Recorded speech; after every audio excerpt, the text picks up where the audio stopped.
Tonight's nighttime story is about Orpheus, the legendary musician and the oldest of the seven sages of Greece.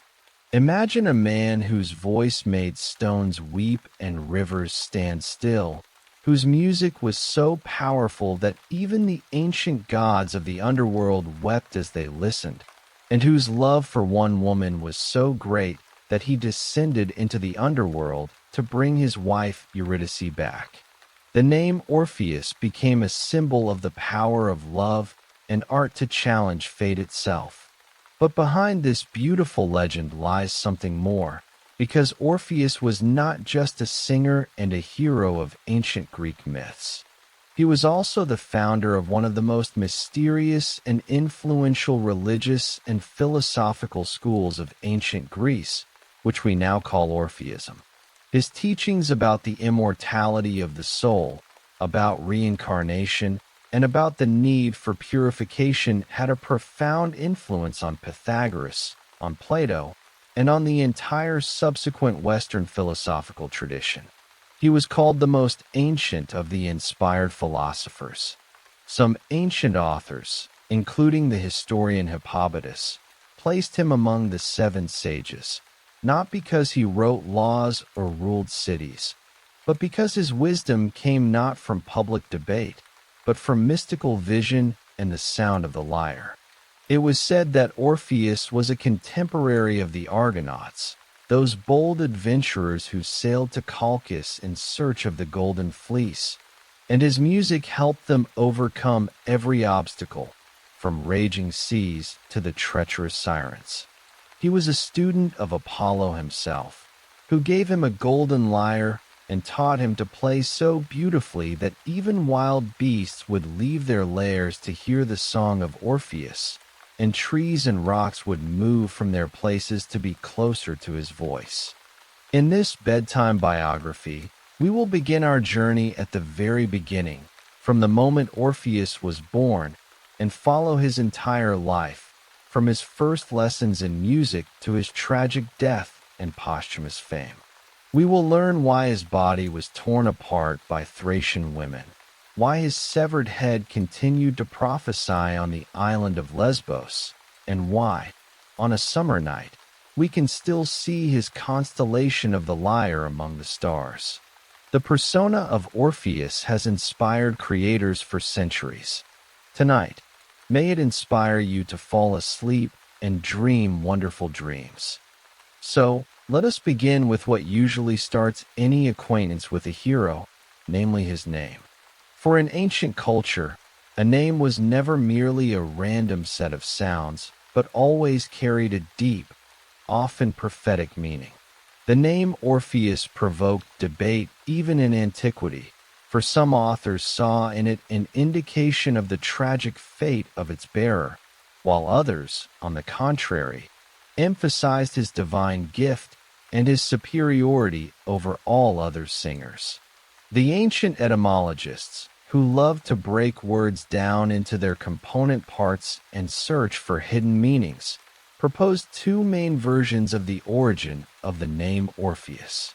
The first, which is supported by modern linguists, traces it to a Proto-Indo-European root meaning orphan, servant, or slave. If this version is correct, then the name Orpheus literally translates as he who was left without parents or he who serves others.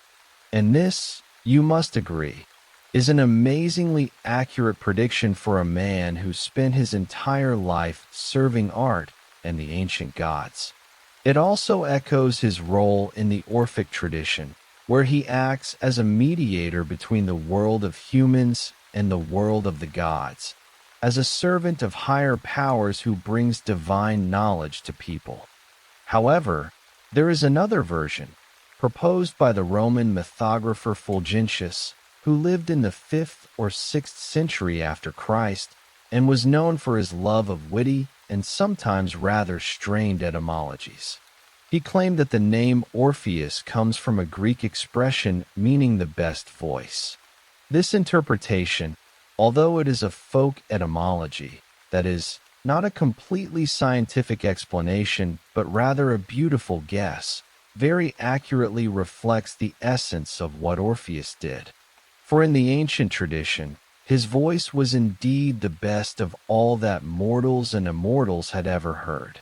Interestingly, this division into two etymologies, one emphasizing tragedy and loneliness and the other divine gift and superiority, perfectly corresponds to the dual nature of Orpheus himself, who was simultaneously the most unfortunate of men, having lost his love, and the most powerful of singers, whose art could conquer death itself. Orpheus's homeland was Thrace. To the Greeks, this land lay beyond the mountains, on the northern edge of their known world, and they called it barbarian. Nevertheless, Thrace was the birthplace not only of mythical heroes, but also of real historical figures whose names are inscribed in golden letters in the history of philosophy. And, strange as it may seem, one of them was Pittacus of Mytilene, that very same one of the 7 sages of ancient Greece, whose bedtime biography we have already examined in detail in one of our previous videos, and whom the ancient historian Eurydice explicitly called the son of a Thracian. This means that one of the pillars of Greek wisdom, whose sayings were quoted by Plato and Socrates, was most likely not a pure Greek by blood, but was a descendant of those very northern neighbors whom the Hellenes despised and simultaneously feared. And this surprising circumstance shows us that cultural identity in antiquity was determined not by origin, but by language, education, and way of life.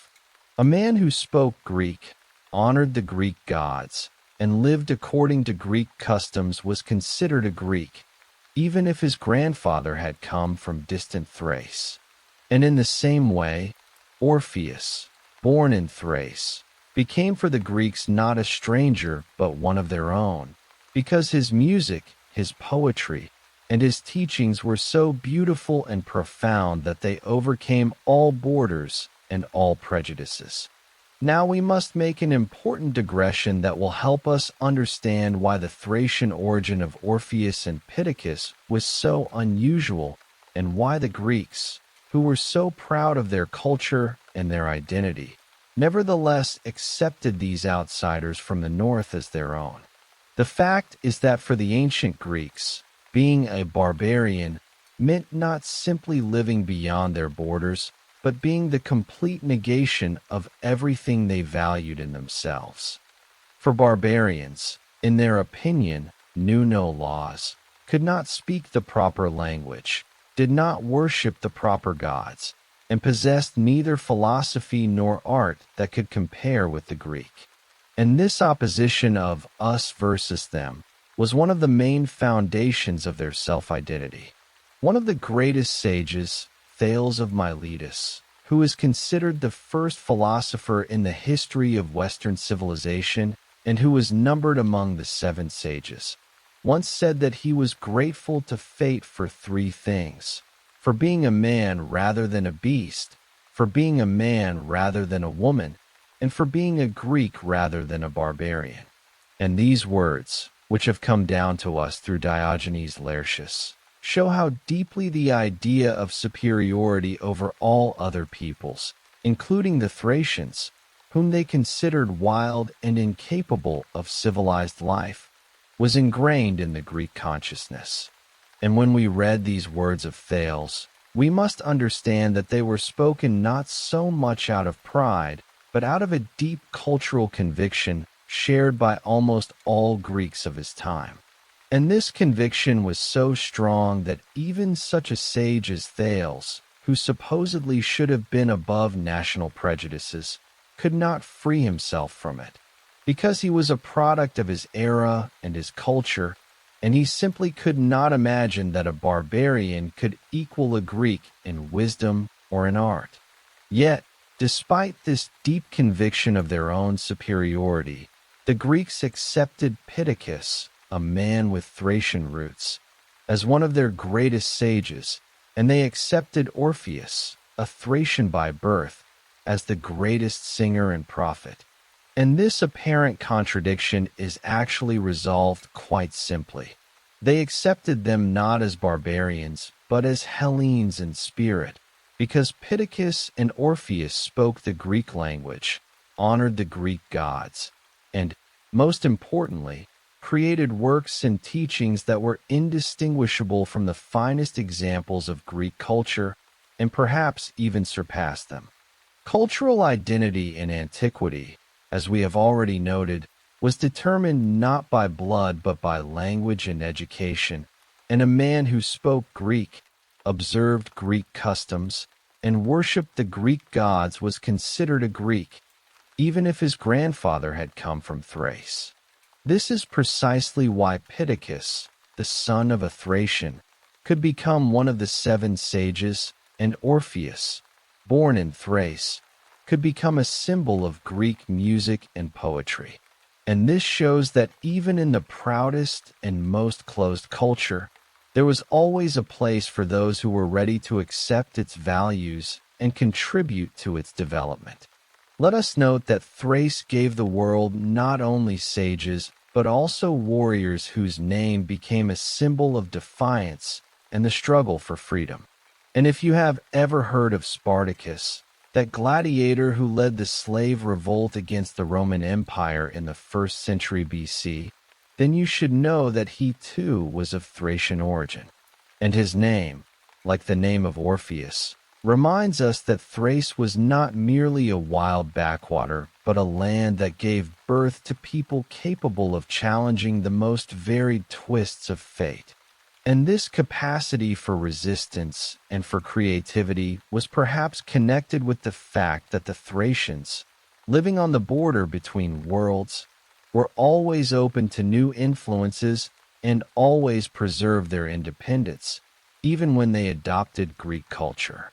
And if we continue this list, we cannot fail to mention the laughing philosopher Democritus, one of the greatest minds of antiquity, the founder of the atomic theory, who was born in Thrace, in the city of Abdera. We have already recounted in one of our previous videos how his doctrine of atoms moving in the void had a tremendous influence on all subsequent philosophy, from Epicurus to modern physics, and how his ideas that the world consists of an infinite multitude of indivisible particles were so far ahead of their time that they remained relevant right up until the 20th century, when they were confirmed by modern science. Thus, all these examples show that Thrace was not just a place from which the Greeks obtained gold and slaves, but a genuine cultural center where ideas were born that still influence the entire world.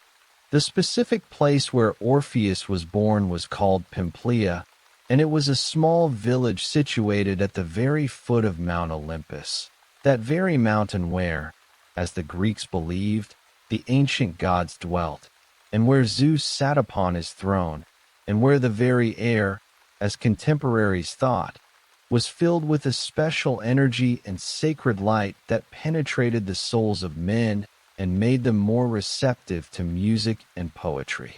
Not far from Pamphylia lay the city of Dion, which was closely connected with the cult of the Muses and Apollo, and this entire region, this area at the foot of Olympus, was steeped in the spirit of art. It is no wonder that it was there, among the forests and rivers, among the mountains reaching into the clouds, that the story began of the man whose name became synonymous with music and love.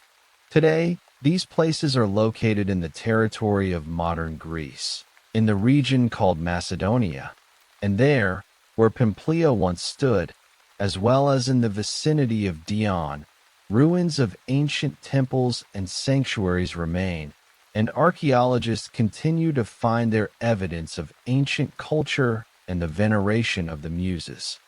As for the parents of Orpheus, here the ancient sources, as often happens, diverge, offering us several versions. The main one, supported by most ancient authors, names his father as the Thracian river god Eurydice, who personified one of the rivers flowing through the Thracian land. And who, like all river gods, was mighty and ancient, and his mother as the muse of epic poetry, Calliope, who was considered the eldest and wisest of the 9 muses, the patroness of poetry, philosophy, and eloquence.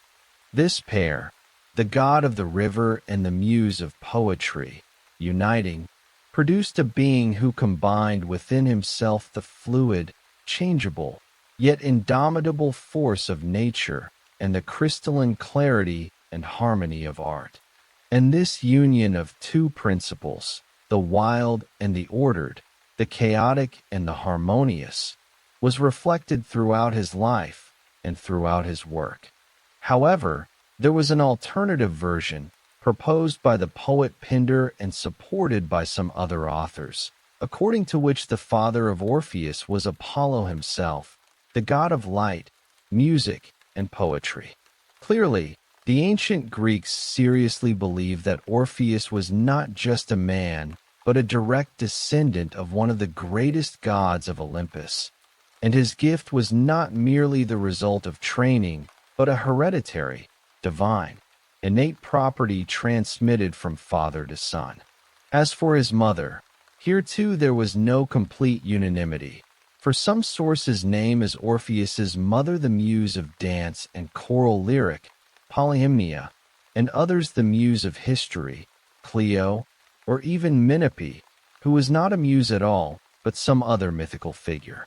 However, the majority of ancient authors, including Diodorus Siculus and Apollonius of Rhodes, agree that the mother of Orpheus was indeed Calliope, and this has deep meaning, because it was Calliope who was considered the patroness of epic poetry, that very poetry which tells of great events and of heroes, and which strives for the highest wisdom.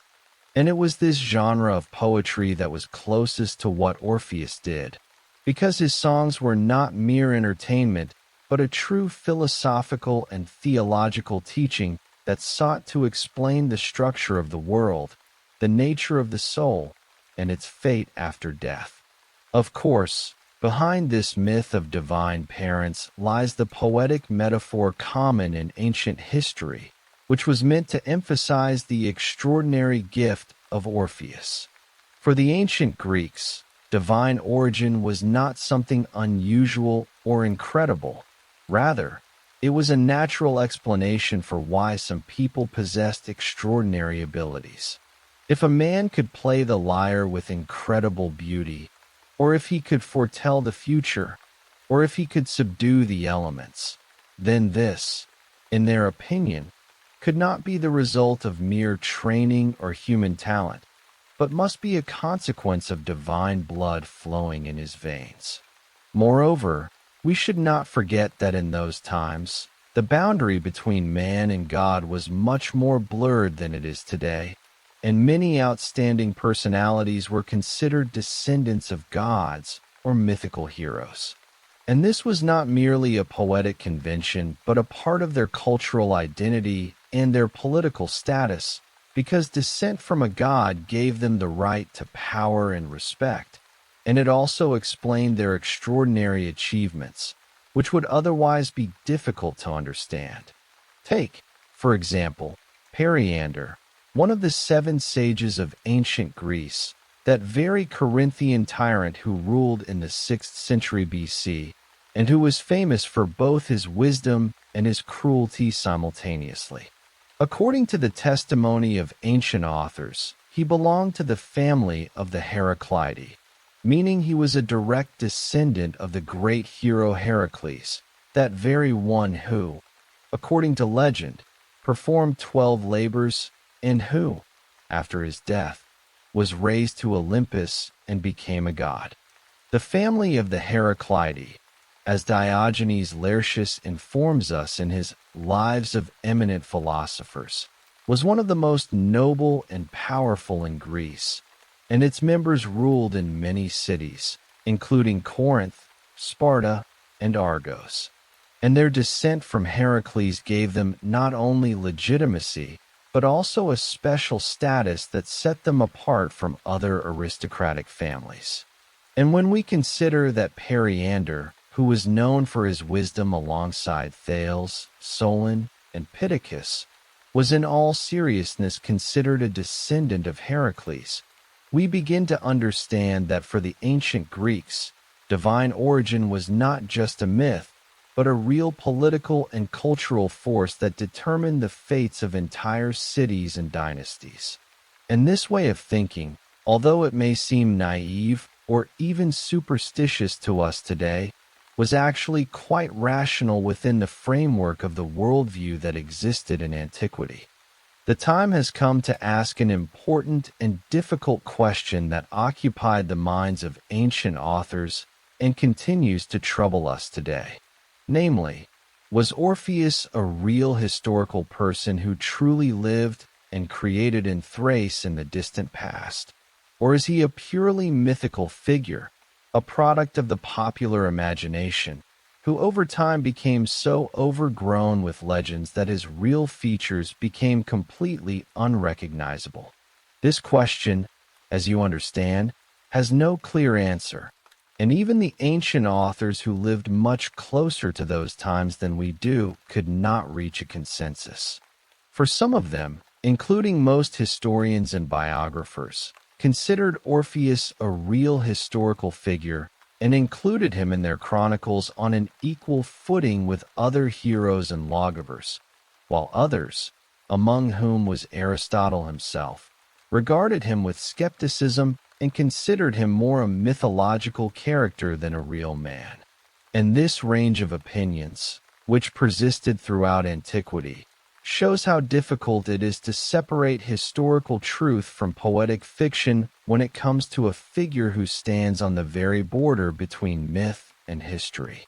Especially interesting in this context is the testimony of the Byzantine encyclopedic dictionary called the Suda, which was compiled in the 10th century AD, because this dictionary, which gathered all the known information at that time about ancient authors and heroes, reports that Orpheus was born 11 generations before the Trojan War, which began, as you remember, because of one of the most desirable women of the ancient world, Helen the Beautiful.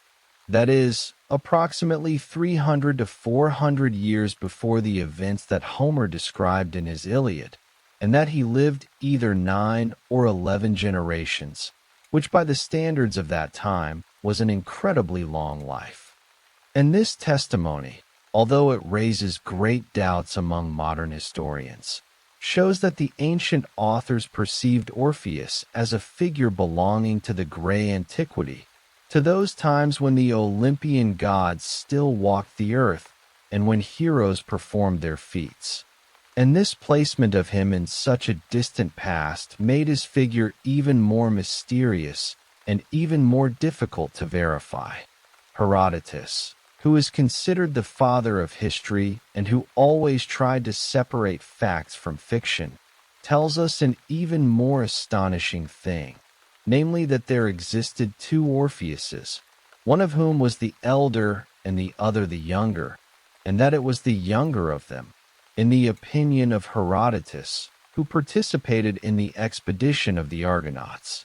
And this doubling of one figure into two, which may have arisen because different authors attributed different events and different times to the same name, shows how confused the tradition about Orpheus was even in those times when it was still alive and transmitted orally. The earliest written mentions of Orpheus that have come down to us belong to the poet Alcaeus, that very Alcaeus who lived on the island of Lesbos at the end of the 7th and beginning of the 6th century BC, and who was a contemporary of Pittacus of Mytilene, and who in his poems mentions Orpheus as a great singer and prophet, as well as to the poet Ibycus, who lived in the 6th century BC and who also mentions him in his works. And these early references show that already in those times, when Greek philosophy was just being born, Orpheus was a widely known figure whose name was associated with music and with secret teachings about the soul and the afterlife. At the same time, Orpheus is not mentioned in any of Homer's poems, neither in the Iliad nor in the Odyssey, and this absence, which many researchers consider very significant, may mean either that in the Homeric era Orpheus was not yet known as a cultural hero, or that his cult arose later and was not connected with the epic tradition that dominated Greek culture for several centuries. Furthermore, ancient authors, as the pseudo-lexicon and other sources inform us, distinguished up to 5 different figures with the name Orpheus. This distinction may have been caused by the fact that different cult centers attributed their own traditions to the same name, or by the fact that different poets and philosophers used the name of Orpheus as a pseudonym for their own works. All of this only complicates our task, because we will never be able to know for certain which of these 5 Orpheuses was a real person and which was simply a literary character or a religious symbol. That is why when we look at all these contradictory testimonies, we begin to understand that the question of the historicity of Orpheus will most likely never be definitively resolved, and that perhaps this is the best thing that could have happened to his image. For this uncertainty, this blurring of the boundaries between myth and reality, between history and legend, makes the persona of Orpheus even more attractive and even more universal, allowing every generation and every culture to find in him something of their own, something close and understandable to them. To understand where and how the greatest singer of antiquity learned music, we must first imagine that in ancient Greece, the education of any free man, whether an aristocrat or a respected citizen, included not only physical exercise and military training, but also the compulsory study of Homer's poetry, who was considered the chief teacher of all Greeks, and instruction in playing musical instruments. For in the opinion of the ancient Greeks, music and poetry were not mere entertainment, but the most important part of the education of the soul. They shaped character and developed a sense of harmony and order. This is precisely why boys from noble families began learning to play the lyre or the cithara from their earliest years, and their instructors were experienced musicians who passed on to them the techniques of playing and introduced them to the great works of the past. And in this context, the education of Orpheus, although he was a Thracian, fit into the very same tradition. According to the most widespread version, which is transmitted by many ancient authors, Apollo, the god of light, music, and poetry, noticed young Orpheus when he was still just a boy wandering along the forested slopes of the Thracian mountains. He was so struck by the boy's love of music and his natural talent that he decided to take him under his protection. He gave him a golden lyre, made from a tortoise shell and the horns of a mountain goat, that very instrument which became the symbol of his fame and which, it was believed, possessed magical power. Apollo himself taught him to play it, revealing to him the secrets of harmony and rhythm that were known only to the immortals. The 9 Muses, those very goddesses who patronized the arts and sciences, also took part in his education, and each of them shared her knowledge with him. For Calliope, his mother, taught him epic poetry, while the other sisters revealed to him the secrets of dance, history, astronomy, and all the other arts that made a man wise and enlightened. And this dual mentorship, from Apollo and from the Muses, made his education unique and unrepeatable, because he received not only technical mastery from the god of music, but also inspiration and depth from the goddesses of art. And it also forever bound his name to the cult of these deities, who became his patrons and protectors for life. It is interesting that Orpheus not only learned to play the lyre as he was taught, but also improved the instrument itself. For according to ancient sources, he increased the number of strings on the lyre to 9, whereas before him the lyre, which was legendarily invented by Hermes and given to Apollo, had only 7 strings. And this improvement, which was perhaps connected to the number of the muses, who were 9, made his playing richer and more expressive. It also showed that he was not merely a talented performer, but an inventor, capable of improving what he was given and creating something new from the old. With this renewed lyre, he could produce sounds that had previously been unavailable to musicians, and his playing acquired such depth and such expressiveness that all who heard it stood frozen in admiration, forgetting their cares and anxieties. And this magic of sound, which he created with his fingers touching the strings, became his trademark and his chief weapon in conquering hearts and minds. One of the first and most striking displays of his mastery was his victory at the funeral games for Peleus. And here we must make a brief digression to explain what this custom was, for to the modern mind, the idea of holding musical competitions at a funeral may seem strange and even inappropriate. But for the ancient Greeks, it was perfectly natural, because they believed that the death of a hero or a king should be marked not only by mourning, but also by honoring his memory, and that the best way to honor the deceased was to hold contests in which his companions and successors could display their valor, whether physical, such as wrestling or running, or intellectual, such as music and poetry. The games for Peleus, who was the king of Iolcus and the uncle of Jason, that very Jason who later led the expedition of the Argonauts, were among the most magnificent and prestigious competitions of their time, and the best heroes and musicians of Greece participated in them. And it was at these games that Orpheus decided to display his skill.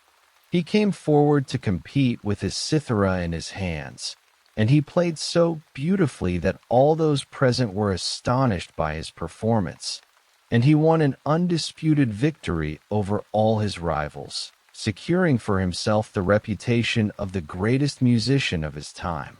In addition to Apollo and the Muses, ancient sources name other teachers of Orpheus, and here we encounter some contradictions.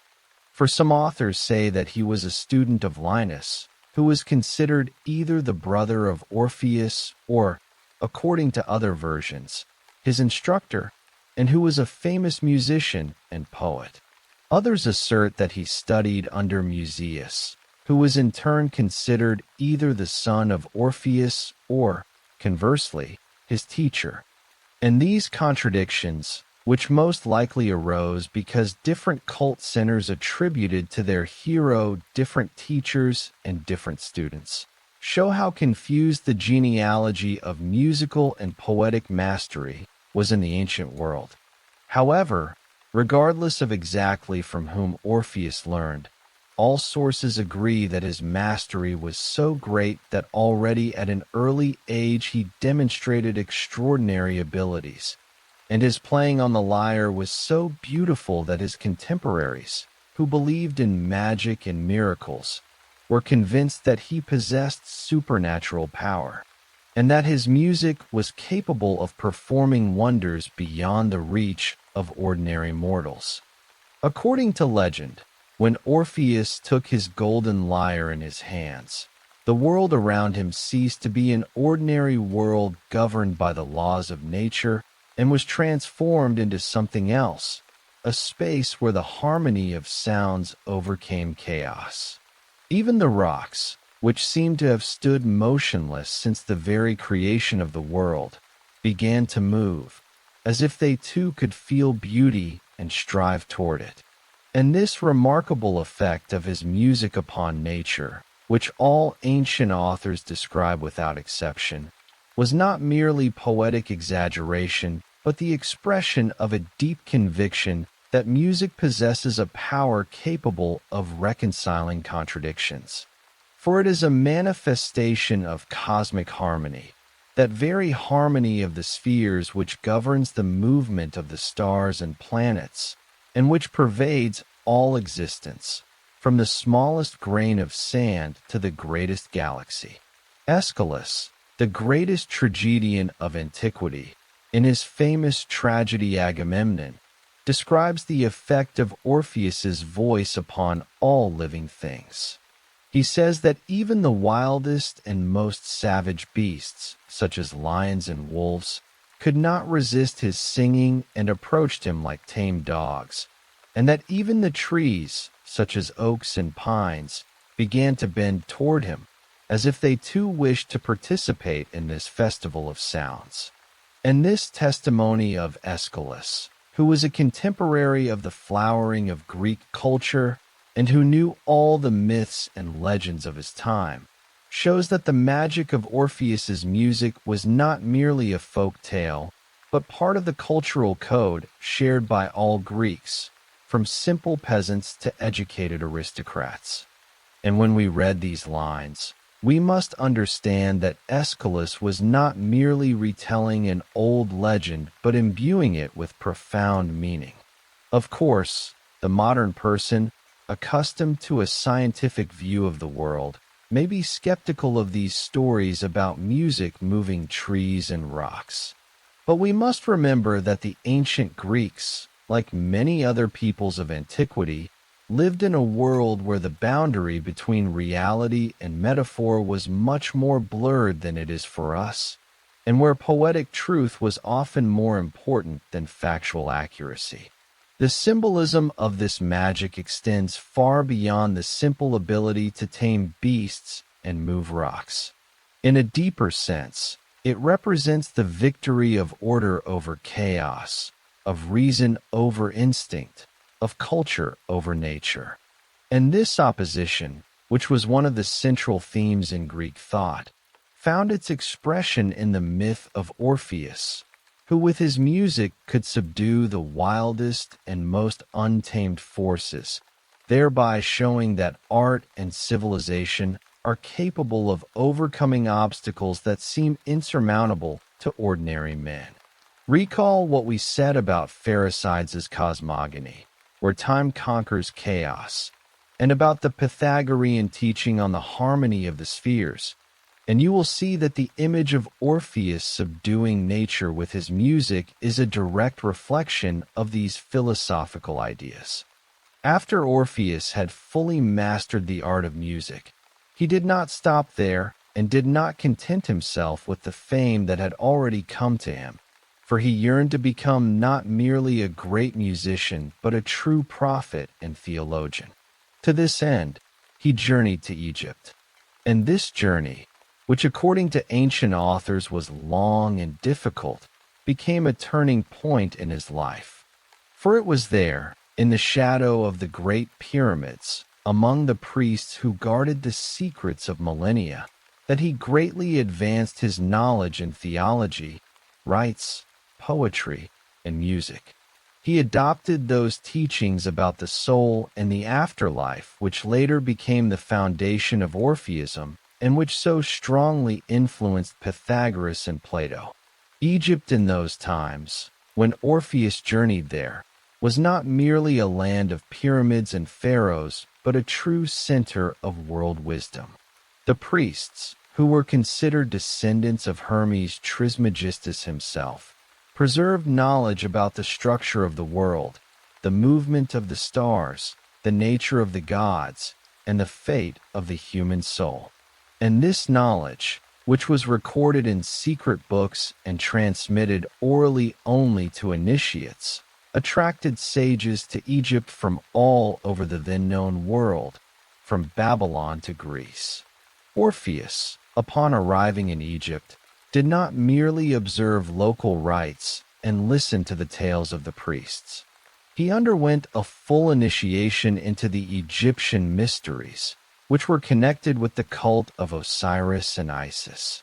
And this initiation, according to the testimony of ancient authors, was so deep and serious that it included not only the study of sacred texts, but also the passage through a symbolic death and resurrection. which was meant to show the candidate that the soul is immortal and capable of being reborn after physical death. And when we think of Orpheus, this Thracian with the golden lyre, passing through the dark corridors of Egyptian temples, where terrifying images of the underworld met him, and where he had to prove his readiness to accept the truth, even if it was dreadful, we begin to understand that his teaching about the soul and metempsychosis was not an abstract theory, but the result of reflecting upon personal experience lived in those sacred recesses of Egyptian wisdom. According to some sources, it was precisely after this journey to Egypt that Orpheus came to be considered the first among the Hellenes to make a systematic contribution to ancient theology, rites, poetry, and music. And this recognition, which was probably based on the fact that he did not merely borrow Eastern teachings, but reworked them, combined them with Greek tradition, and created from them something new and original that later formed the foundation of subsequent religious and philosophical thought in Greece. He did not limit himself only to Egypt, for according to other testimonies, he was also initiated into the Samothracian mysteries, which were among the most secret and most ancient cults in Greece, and which were connected with the worship of the Cabiri, ancient deities whose nature and origin were shrouded in mystery, and who were considered patrons of navigation and protectors against storms. Samothrace, a small island in the Aegean Sea, was the place where, according to legend, Odysseus himself was initiated, and where those who sought protection from the perils of the sea underwent their mysteries. And Orpheus, who was not only a musician but also a seafarer, a participant in the expedition of the Argonauts, could not pass by this sanctuary. And his initiation into the Samothracian mysteries, which probably gave him access to even deeper knowledge about the universe and the fate of the human soul, made his figure even more significant and even more influential in the Greek world. Furthermore, according to some myths, it was Orpheus who revealed the secret rites of Dionysus, the god of wine and ecstatic madness, and established them on Mount Cithaeron. And this establishment, which was perhaps connected with his desire to reconcile two opposing principles, the Apollonian and the Dionysian, the bright and the dark, the ordered and the chaotic, became one of the most important events in the history of Greek religion. For it reconciled the cult of Apollo, who was his patron, with the cult of Dionysus, who according to tradition was Apollo's rival and ultimately his murderer. And this reconciliation, although it was tragic, created that tension and that depth which made Greek religion and philosophy so rich and so influential. With this cult of Dionysus was also connected the prohibition on shedding blood, which according to some sources was introduced precisely by Orpheus. And this prohibition, which was probably inspired by Egyptian and Eastern teachings about the sanctity of life and the need to avoid violence, became one of the main principles of Orpheism and Pythagoreanism.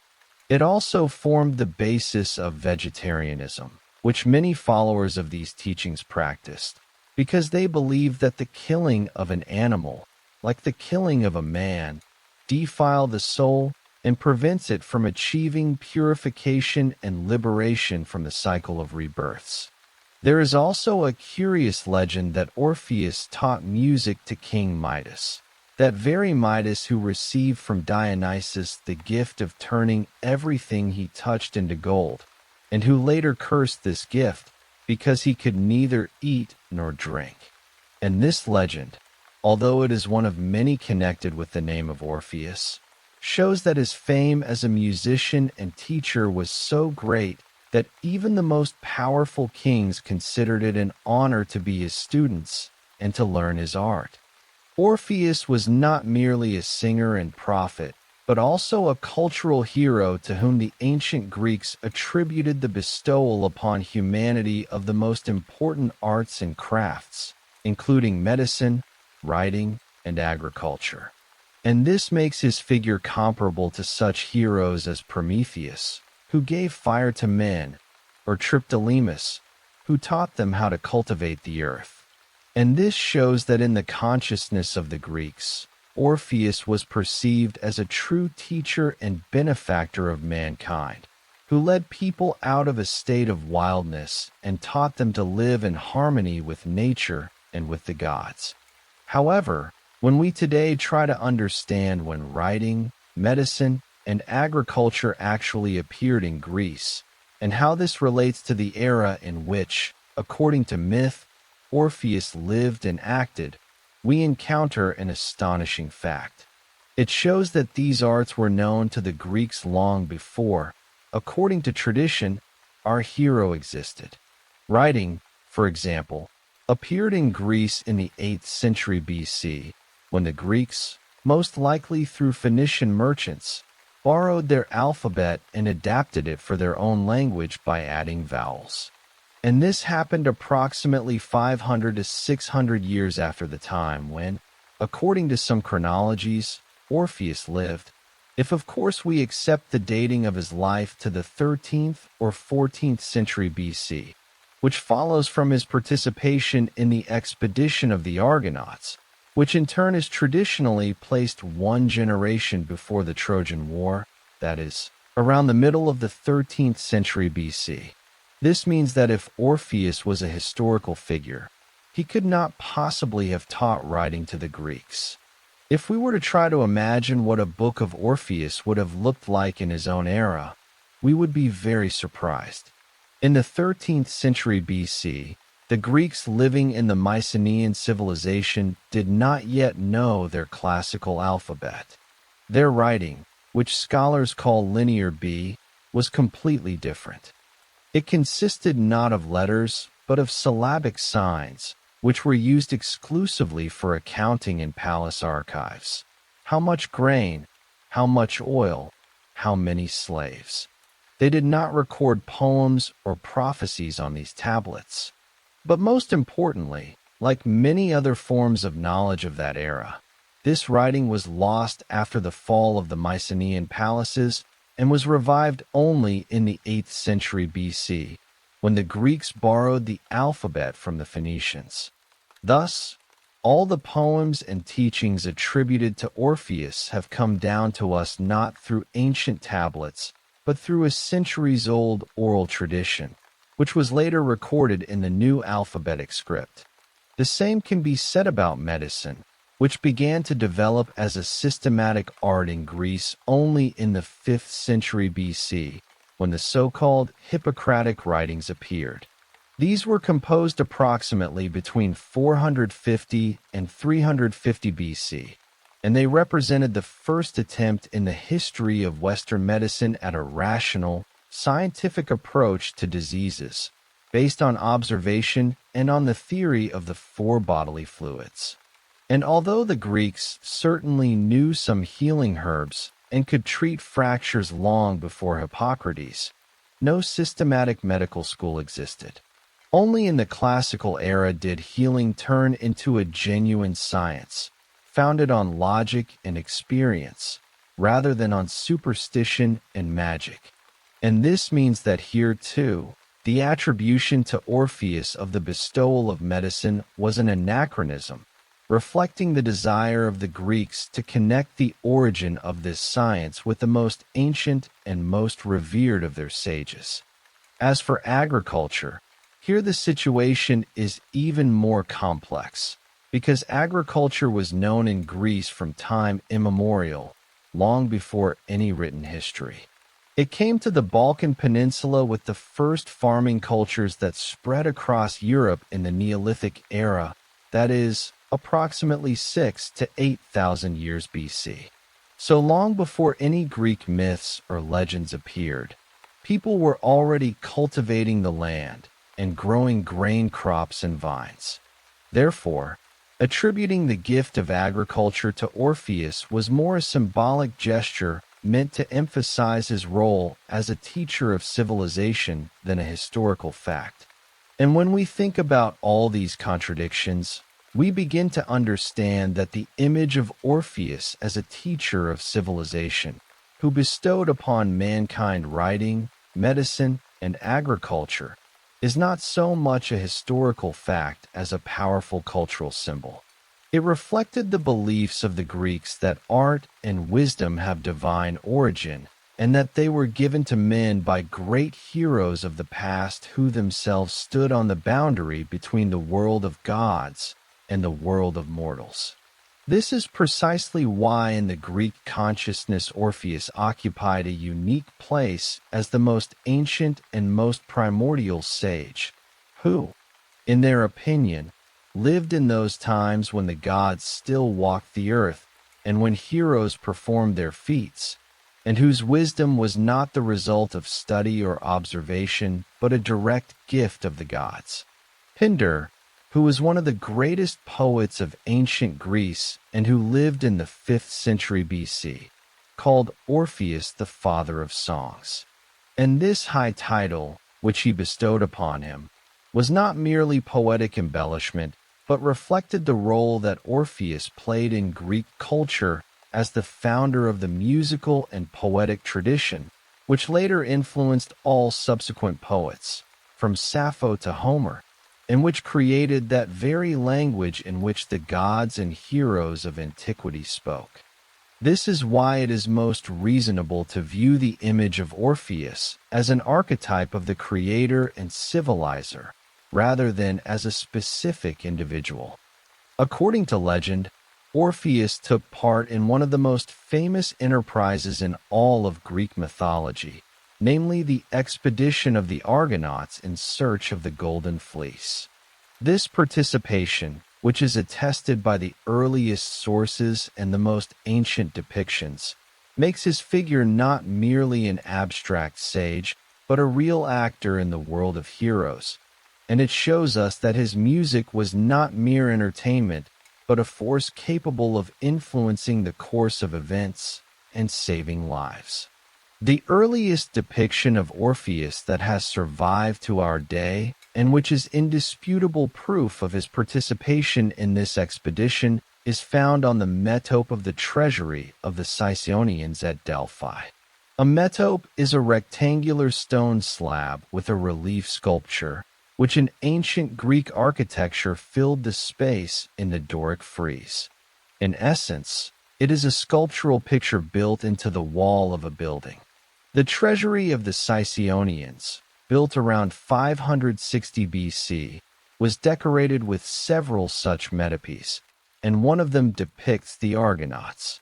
On this metope, we see Orpheus seated at the stern of the ship with a lyre in his hands, and next to him other heroes, including the Dioscuri on horseback.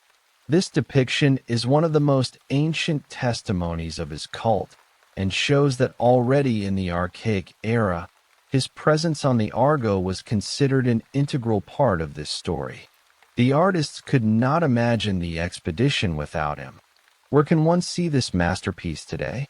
The metope itself, like other reliefs from this treasury, did not remain in its original place.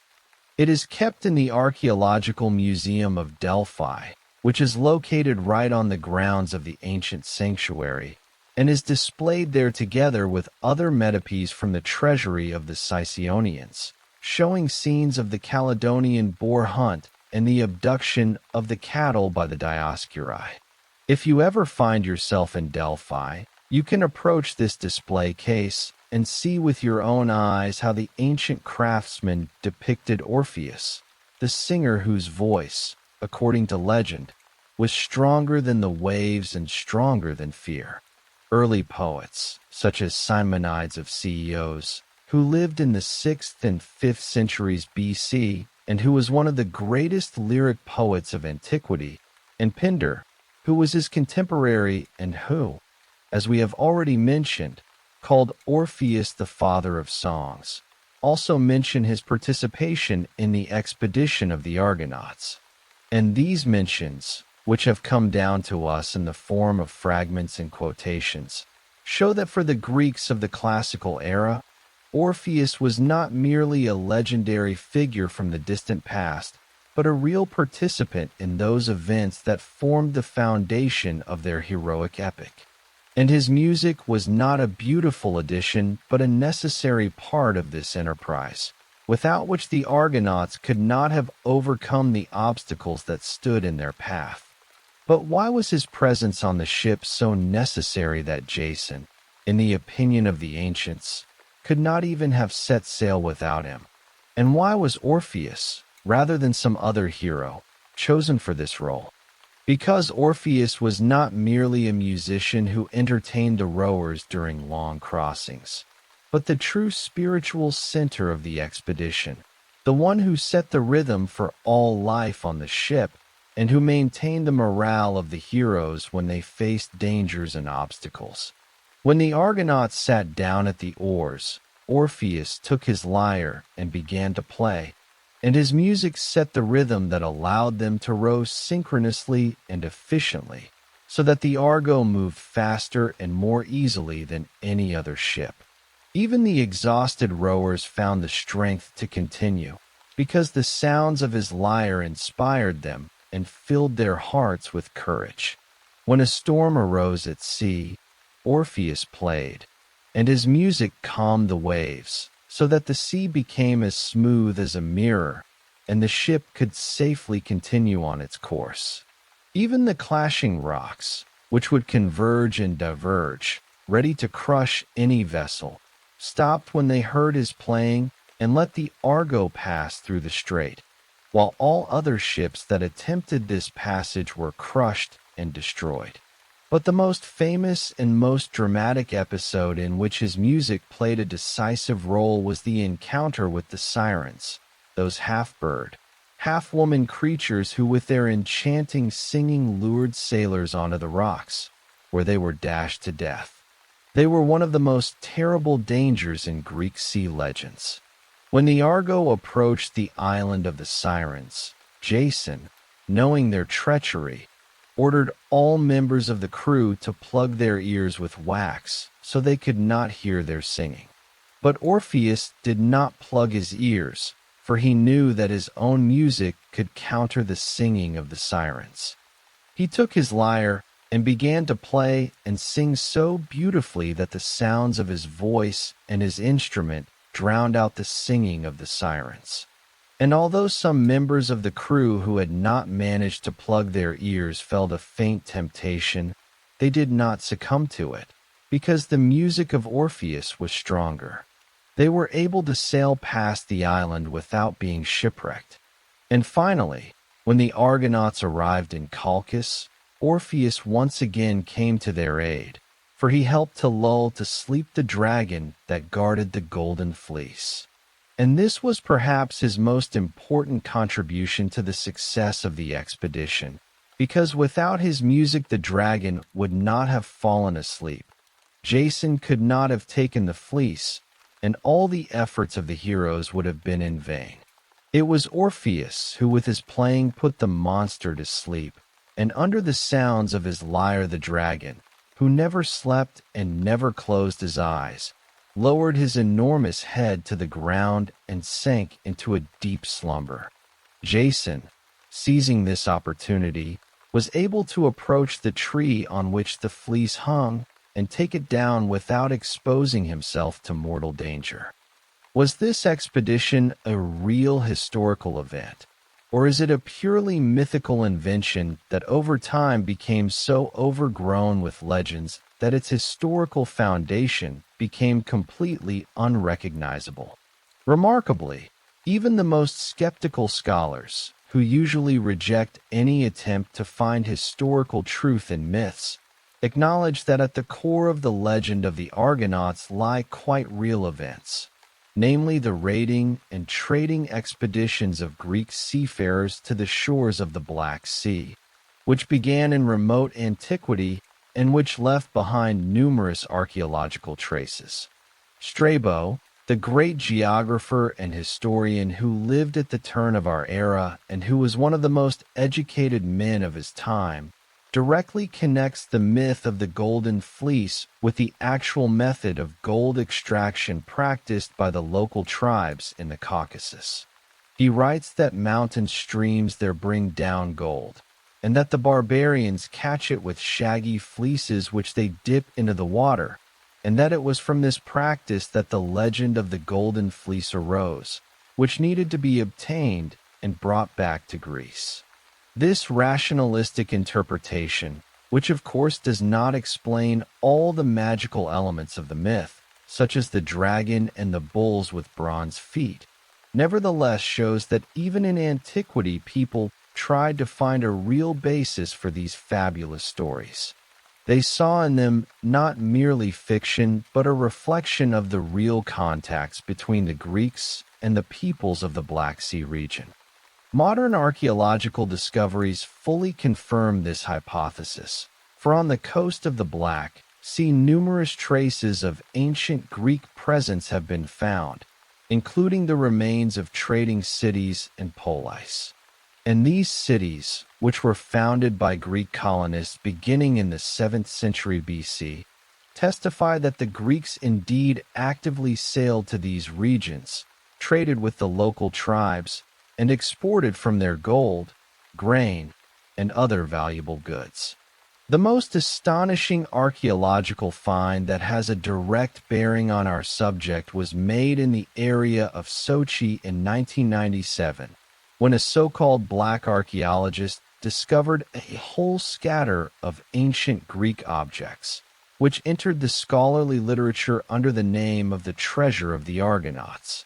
Among these objects was a beautifully preserved silver bowl with dancing nymphs, which is now kept in the Sochi Art Museum and which is indisputable proof that the Greeks indeed penetrated these places in the archaic era. Interestingly, modern researchers who try to reconstruct the route of the Argonauts face the same uncertainty as their ancient colleagues, for they cannot determine exactly where Colchis was located and which river was called the Phasis.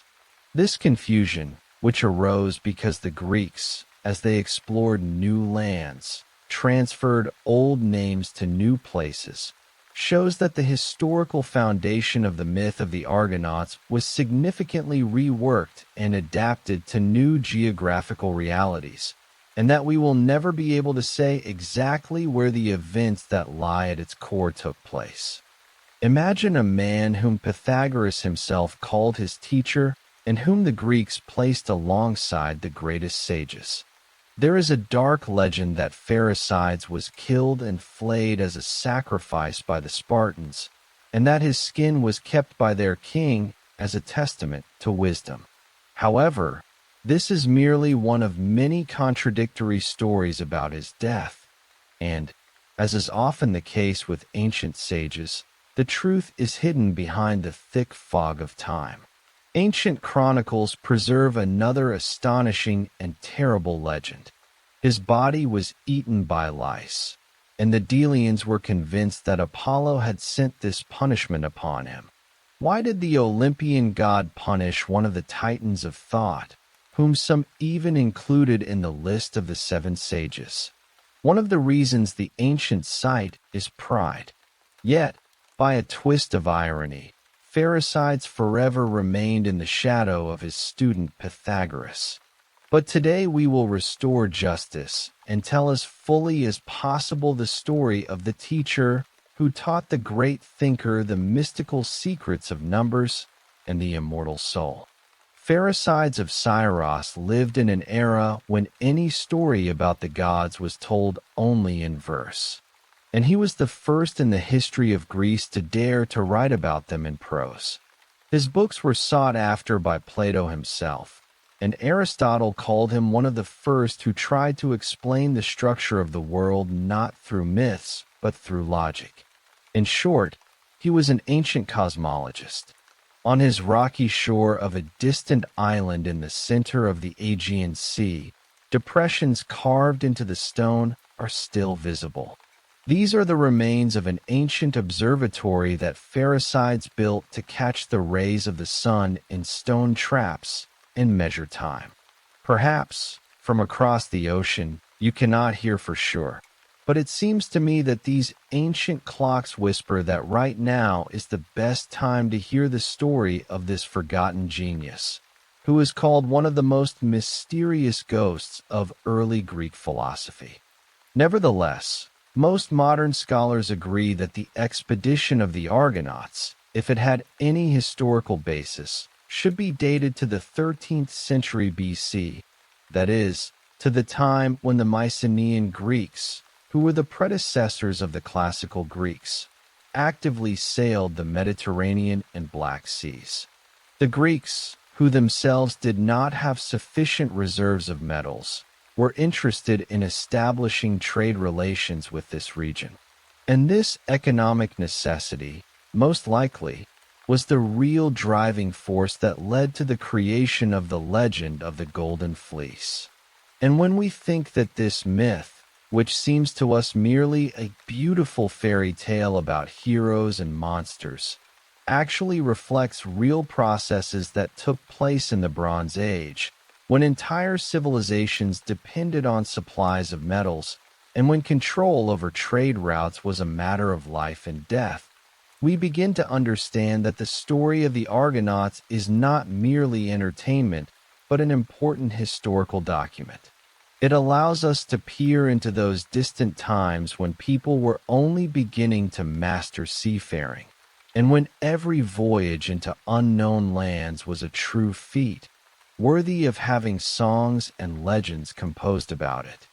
And the legends tell that when the Argo returned in triumph to Greek waters, and when Jason finally set foot on his native soil, holding in his hands that very golden fleece for which all those incredible feats had been performed and all those inhuman obstacles overcome, the fame of Orpheus, which had previously been known only in narrow circles of initiates and among the inhabitants of his native Thrace, reached such a level that his name began to be spoken in the same breath as the names of the greatest heroes of antiquity. Even those who had previously doubted his abilities or considered him merely a talented musician were now forced to admit that he was something more than a singer, that he was a prophet and a magician whose music could work miracles unattainable even by the most powerful warriors. The return of the Argonauts was not merely the end of a long and dangerous journey, but a genuine triumph celebrated in all the cities of Greece. And in this triumph, Orpheus occupied a special place, because without his music, as everyone now understood, the expedition would most likely have ended with the destruction of the entire crew at the Clashing Rocks or on the island of the Sirens. Therefore his name was on the lips of all, from simple fishermen to kings and priests, and everyone wanted to hear his singing and see his playing. But what exactly made Orpheus's participation in the expedition of the Argonauts so important for his reputation? And why did it prepare the ground for all his subsequent achievements, including the founding of Orpheism and his descent into Hades? The answer to this question lies in the symbolic role he played throughout the voyage. He was the one who maintained the spirit of the Argonauts and who transformed their disparate efforts into a unified whole. And this ability to unite people around himself, to inspire them and guide them, was the quality that made him a true leader. And this quality manifested itself also in his religious activity, when he created a teaching that united thousands of followers throughout Greece. The fame of Orpheus after the return of the Argonauts was so great that he came to be regarded not merely as a man, but as a being standing on the boundary between mortals and immortals. And this perception, which was certainly reinforced by the belief in his divine origin, but which now also received practical confirmation in the form of his real achievements, made his figure even more mysterious and even more attractive to those who sought spiritual guidance and salvation. People came to him from afar to hear his songs and learn his teachings, and they believed that his music could heal diseases, calm anger, and even open the doors to the underworld. And this faith gave his words and his actions extraordinary power, and it also made his authority indisputable in matters of religion and philosophy. His heart, however, according to legend, was occupied neither by fame, nor by wealth, nor by the honors that were paid to him in all the cities of Greece. For he was seized by another feeling, much stronger and deeper than the thirst for recognition, and that feeling was love for a woman who became the great love of his entire life, and who forever changed his fate, granting him moments of the greatest happiness and the bitterest hours of despair. This woman was called Eurydice, and she was a beautiful nymph, one of those forest dryads who dwelt in groves and meadows, and who were the embodiment of the beauty and grace of nature itself. Orpheus, meeting her, was so enchanted by her beauty and her tenderness that his music, which had previously been dedicated to gods and heroes, was now wholly devoted to her. He sang about her such songs that even the nightingales fell silent to listen to him, and the trees, as they tell, bent their branches to hear his voice better when he sang of his beloved. Eurydice, as some sources report, was not merely a nymph but, according to one version, even the daughter of Apollo himself. And this divine origin, which was perhaps attributed to her in order to emphasize her exceptional nature and her suitability for the great singer, made her even more desirable and even more unattainable for ordinary mortals. Only Orpheus, who was himself the son of a muse and who was patronized by Apollo, could hope to win her heart and gain her hand. They were married, and their wedding was, by all accounts, one of the most beautiful and joyful that Greece had ever seen. For not only mortals, but the Olympian gods themselves were present, and nature itself seemed to celebrate with them. Flowers, as they tell, bloomed beneath the feet of the bride, and birds sang the sweetest songs, blessing this union. And all who saw them on that day were certain that they would live long and happily, and that their love would be an example for all lovers for all time. But fate, as often happens in Greek myths, prepared for them quite a different ending. And its sign appeared already on the wedding day, when Hymen, the god of marriage, who had been invited to bless this union, appeared at the celebration not with a joyful and bright face, as was usual, but with a grim and ominous portent. For the torch that he held in his hands, which was meant to symbolize the bright light and warmth of family life, suddenly began to smoke and sputter, and its flame became dim and sooty. And this ill omen, which could not escape the notice of all present, was taken as a prophecy that the happiness of the young couple would not last long. Some authors, such as Ovid in his Metamorphoses, describe this episode with great dramatic force. And here we find a parallel with the story of Eurydice.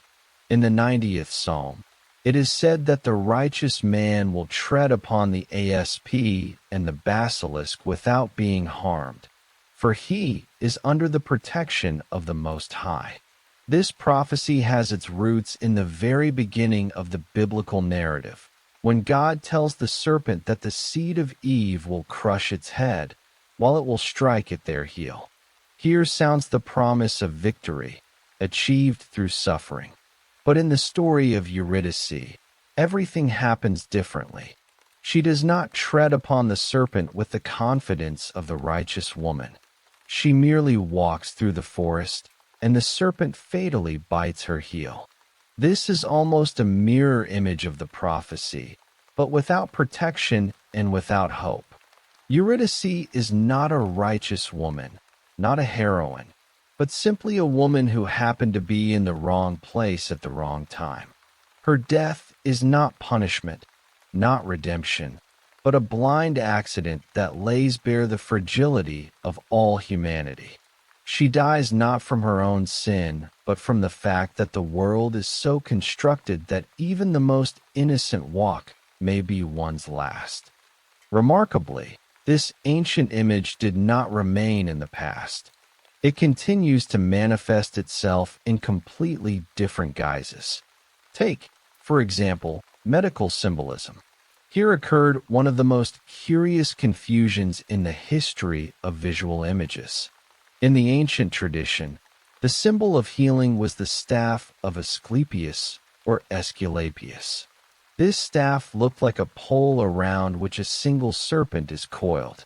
Aesculapius, the son of Apollo, became the symbolic patron of all physicians, and his attribute is still used by medical organizations around the world. The American Medical Association, for example, officially adopted it as its emblem. But in the 20th century, especially in the United States, a completely different symbol became widespread, the caduceus of Hermes. This is a winged staff entwined with two serpents. And this was a historical error. In 1902, the United States Army Medical Corps adopted the caduceus as its insignia, and since then it has been used by commercial medical organizations, often without even thinking about the difference. Research shows that professional associations of physicians mostly use the correct staff of Asclepius, while commercial structures prefer the caduceus because it looks more impressive. In New York, for example, on the wall of one hospital, one can see a strange hybrid. The staff of Asclepius with the wings of the caduceus attached, creating a symbol that no longer has any connection to anything except visual marketing. But there is another, political life of the serpent image, no less vivid and completely different in meaning. Here the serpent became a symbol of freedom and resistance. The beginning of this tradition was laid by Benjamin Franklin. In 1754, he published in the Pennsylvania Gazette a cartoon depicting a serpent cut into pieces, each part symbolizing one of the American colonies.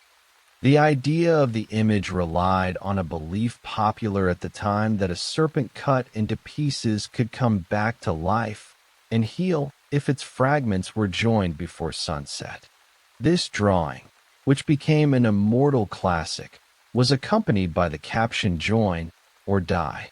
This was the first political cartoon in the history of the American press, and it became a powerful call for the unity of the colonies in the face of a common threat. Franklin himself explained his choice of the rattlesnake by saying that it is found nowhere else in the world, that its eyeless lids symbolize vigilance, that it never attacks first but never surrenders. And the 13 segments of its rattle became a symbol of the unity of the 13 colonies. This was the image of a people who do not seek conflict, but are ready to defend themselves if attacked.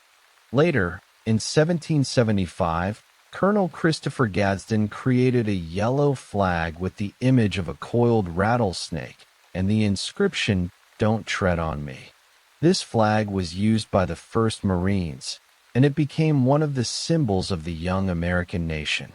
After Eurydice died and her soul departed to the underworld, Orpheus, who could not accept this loss and who was ready to do anything to bring back his beloved, made a decision that shocked all his contemporaries and which, by the unanimous admission of ancient authors, was the boldest and maddest of all his deeds. For he decided to descend into Hades, into that very dark and joyless realm of the dead from which, it was believed, no living person had ever returned. And he would do this not with weapons in hand, as other heroes such as Heracles or Theseus had done, but with only his lyre and only the hope that his music could touch the hearts even of the most ruthless gods of the underworld, and that it could open for him those doors which were closed to all other mortals. The path to Hades, which began somewhere deep in the earth, in one of those dark caves which the Greeks considered entrances to the underworld, was terrible and difficult. It led through gloomy gorges where there was neither light nor warmth nor sound except the howling of the wind and the groans of the souls of the dead, who wandered through these places finding no rest. Only the music of Orpheus, which he played on his golden lyre, eased this journey, dispersing the darkness and instilling hope in those who heard it. The first obstacle that Orpheus encountered on his path was Charon, that grim ferryman who transported the souls of the dead across the river Styx into the kingdom of the dead. He was known for his severity and his incorruptibility, for he never took living people onto his boat and always demanded payment in the form of a coin which was placed under the tongue of the deceased at burial. But Orpheus had with him neither a coin nor any other weapon except his lyre. And he began to play, and his music was so beautiful and so moving that even stern Charon, who never smiled and never wept, was touched to the depths of his soul.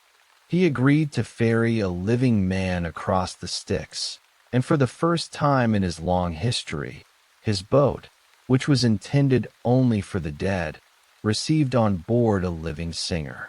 The next obstacle on Orpheus's path was Cerberus, that three-headed dog who guarded the entrance to Hades and who let no one enter the realm of the dead without the permission of its masters. He usually tore to pieces all who dared to approach him without due respect. But Orpheus, approaching Cerberus, did not engage him in battle. He simply took his lyre and began to play, and his music was so gentle and so soothing that even the fierce Cerberus, who never slept and never closed his eyes, felt his eyelids grow heavy, and his terrible growl turned into a soft murmur. He lowered all three of his heads onto his paws and fell asleep, allowing Orpheus to pass. The Erinyes, the goddesses of vengeance and curse who punished those who violated the most sacred laws, were also moved by his music. They did not pursue him, but allowed him to proceed further, for they understood that his deed was prompted not by pride or a desire to break the laws, but by pure and sincere love, which even they, those merciless goddesses, could not help but respect. Finally, Orpheus reached the throne of Hades and Persephone, the rulers of the underworld, before whom all mortals and even many immortal gods trembled. He stood before them and began to play and sing, and his song was so sorrowful and so beautiful that even Hades, who was known for his severity and his inflexibility, felt his stony heart begin to melt with pity. Even Persephone, who was the wife of Hades and who also rarely showed compassion, could not hold back her tears. Hades and Persephone, hearing this song, understood that such love they had never encountered before, and that this love deserved to have an exception made for it from all the rules. They agreed to release Eurydice back to the world of the living, but with one strict and cruel condition, which became that fateful trial that determined the entire subsequent fate of Orpheus and his beloved. The condition set by Hades and Persephone was that Orpheus must not look back at Eurydice until they had emerged into the light and left the confines of the underworld. She would follow him, walking in his footsteps, and if he violated this condition and looked back too soon, she would be lost to him forever. This condition, which at first glance seemed simple and achievable, was in fact a cruel trial for the human soul, for it demanded of Orpheus not only physical self-control, but also complete trust that Eurydice was indeed following him, and that he was not deluded and not merely hearing imaginary footsteps behind him. It demanded that he not yield to that natural human weakness, that need to make sure that the beloved person is truly there, a feeling which is probably familiar to every one of us who has ever lost sight of someone and wanted to turn around to make sure they had not vanished. And this condition, which the gods imposed, was so terrible and so cruel precisely because it played upon human weakness, upon the need for confirmation and certainty. And this ascent, which should have been joyful and full of hope, in fact became the most agonizing and most intense moment of Orpheus's life. For he walked upward along the dark and winding path, feeling behind him the presence of his beloved, hearing her soft footsteps and her breathing, but having no right to turn around to make sure that she was truly there.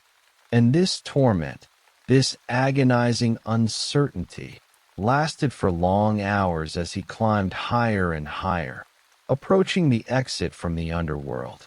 He could already see ahead the faint light entering through a cleft in the rock, and he could already smell the earth and the flowers, and he already knew that a few more steps and he would be free. Then he could turn around and see her face, and embrace her, and never part from her again. But it was precisely in this last moment, when everything seemed almost achieved, and when only a few steps remained to reach the light, that Orpheus, who had been so disciplined and so steadfast until then, could not bear the tension any longer. He turned around to make sure that Eurydice was indeed following him, that she had not fallen behind, that she had not vanished. And this moment of doubt, this moment of human weakness, which is probably familiar to every one of us, became his fatal error. When he turned, he saw the face of Eurydice, and she was as beautiful as ever, but she was no longer alive. She was only a shadow, a phantom who was destined to remain in the realm of the dead. She vanished forever, dissolving into the air, leaving only a cry of despair that echoed through the entire underworld and remained forever in Orpheus's memory as the most terrible sound he had ever heard. Plato, who reflected much on the nature of love, gives this myth an allegorical interpretation. He says that Orpheus, who was too soft and too musical to fight for his love as true heroes did, and who preferred to descend into Hades without being able to die for his woman, was punished by the gods for his cowardice. And Eurydice was returned to him only in the form of a phantom, because he did not deserve true love. And this interpretation, which may seem too harsh to us, in fact shows that even in antiquity this myth was perceived not merely as a touching story of love, but as a profound meditation on the nature of human relationships. But there is another, gentler and more poetic interpretation, which sees in this story not a punishment for cowardice, but a tragic reminder that love, like art, requires complete trust. Any doubt can destroy the most beautiful and fragile thing, and sometimes one must simply believe, without looking back, even if that faith seems mad. In this sense, the story of Orpheus echoes one of the most striking episodes of the New Testament. The Apostle Peter, seeing Jesus walking on the water, wanted to go toward him and asked, "Lord, if it is you, command me to come to you on the water." And the Lord said, "Come." And Peter walked. He walked, and the water held him. But then Peter felt the wind. He became afraid. He began to sink and cried out, "Lord, save me." And Jesus, reaching out his hand, said, "O you of little faith, why did you doubt?" Orpheus also almost made it, almost conquered death itself, almost brought Eurydice back. But in the last moment, he doubted the promise of the gods, doubted that she was following him, doubted that it was even possible to take his wife back from the realm of the dead. And this doubt destroyed everything. And the question that Hades might have asked him would have been the same. Why did you doubt? Did you not see the miracle? Did you not hear how your music touched the lords of the dead? Both stories, the pagan and the Christian, speak of the same thing. True faith, whether faith in God, in love, or in oneself, does not tolerate looking back. It demands complete trust. It demands that we go forward, even when the path seems impossible. And when we look back, when we allow doubt to enter our hearts, we lose that which we had almost already gained. After this second and final disappearance of Eurydice, which this time was irrevocable because the gods gave him no second chance, Orpheus returned to the world of the living. But he was no longer the same man who had descended into Hades, for he had lost not only his love, but also his faith in the possibility of happiness. He became disillusioned with love for women and turned his gaze toward young men. And this change, which some authors explain by his tragic experience and his desire to avoid a repetition of the pain he had suffered, became one of the most controversial and most debated parts of his biography. For it contradicted the image of the ideal lover that had formed around him in the classical tradition, and it evoked ambivalent reactions from many of his contemporaries and later authors. Perhaps he, as an artist and as a sensitive soul, thought that he could not allow himself to go through such a trial again, for it might break him completely. Perhaps he also felt that the women who surrounded him did not understand his mission and his teachings, and that they were too attached to earthly pleasures and momentary passions to grasp the depth and seriousness with which he approached his art and his religion.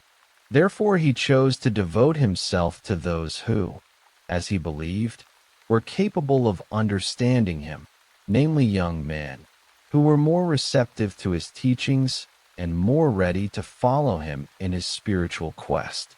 However, this rejection of women and of the cult of Dionysus, which was closely connected with the feminine principle and with ecstatic worship, could not remain unpunished.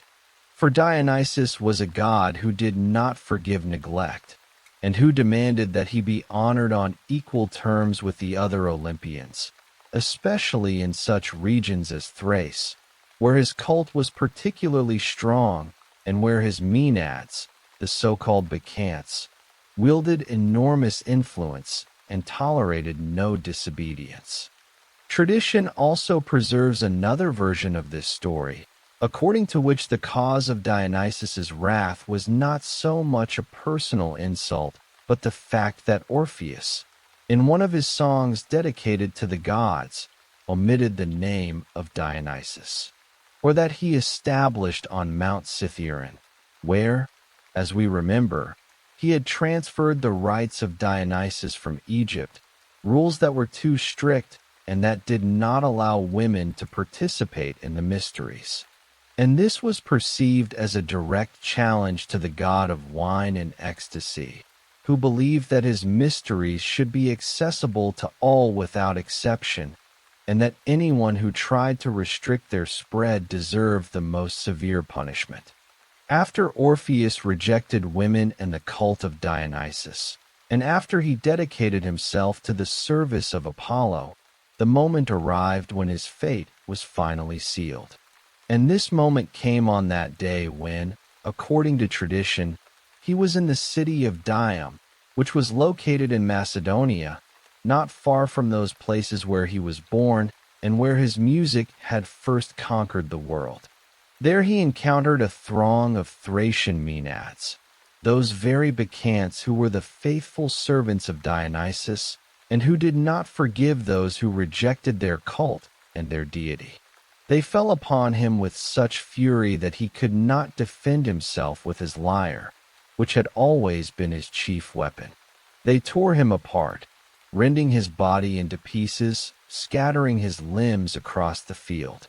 And this was the most terrible and most savage death imaginable, and it became the final chord of his tragic life, which, as we shall see, gave rise to many versions and interpretations. The main version, which is the most widespread and is supported by most ancient authors, explains this death by saying that the Maenads killed Orpheus because he scorned their amorous advances and refused to have any relations with them.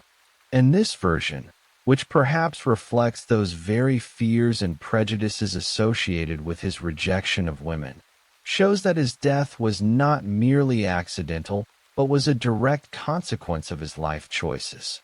It was an act of vengeance by those whom he had rejected, and whose pride and passion had been wounded by his coldness.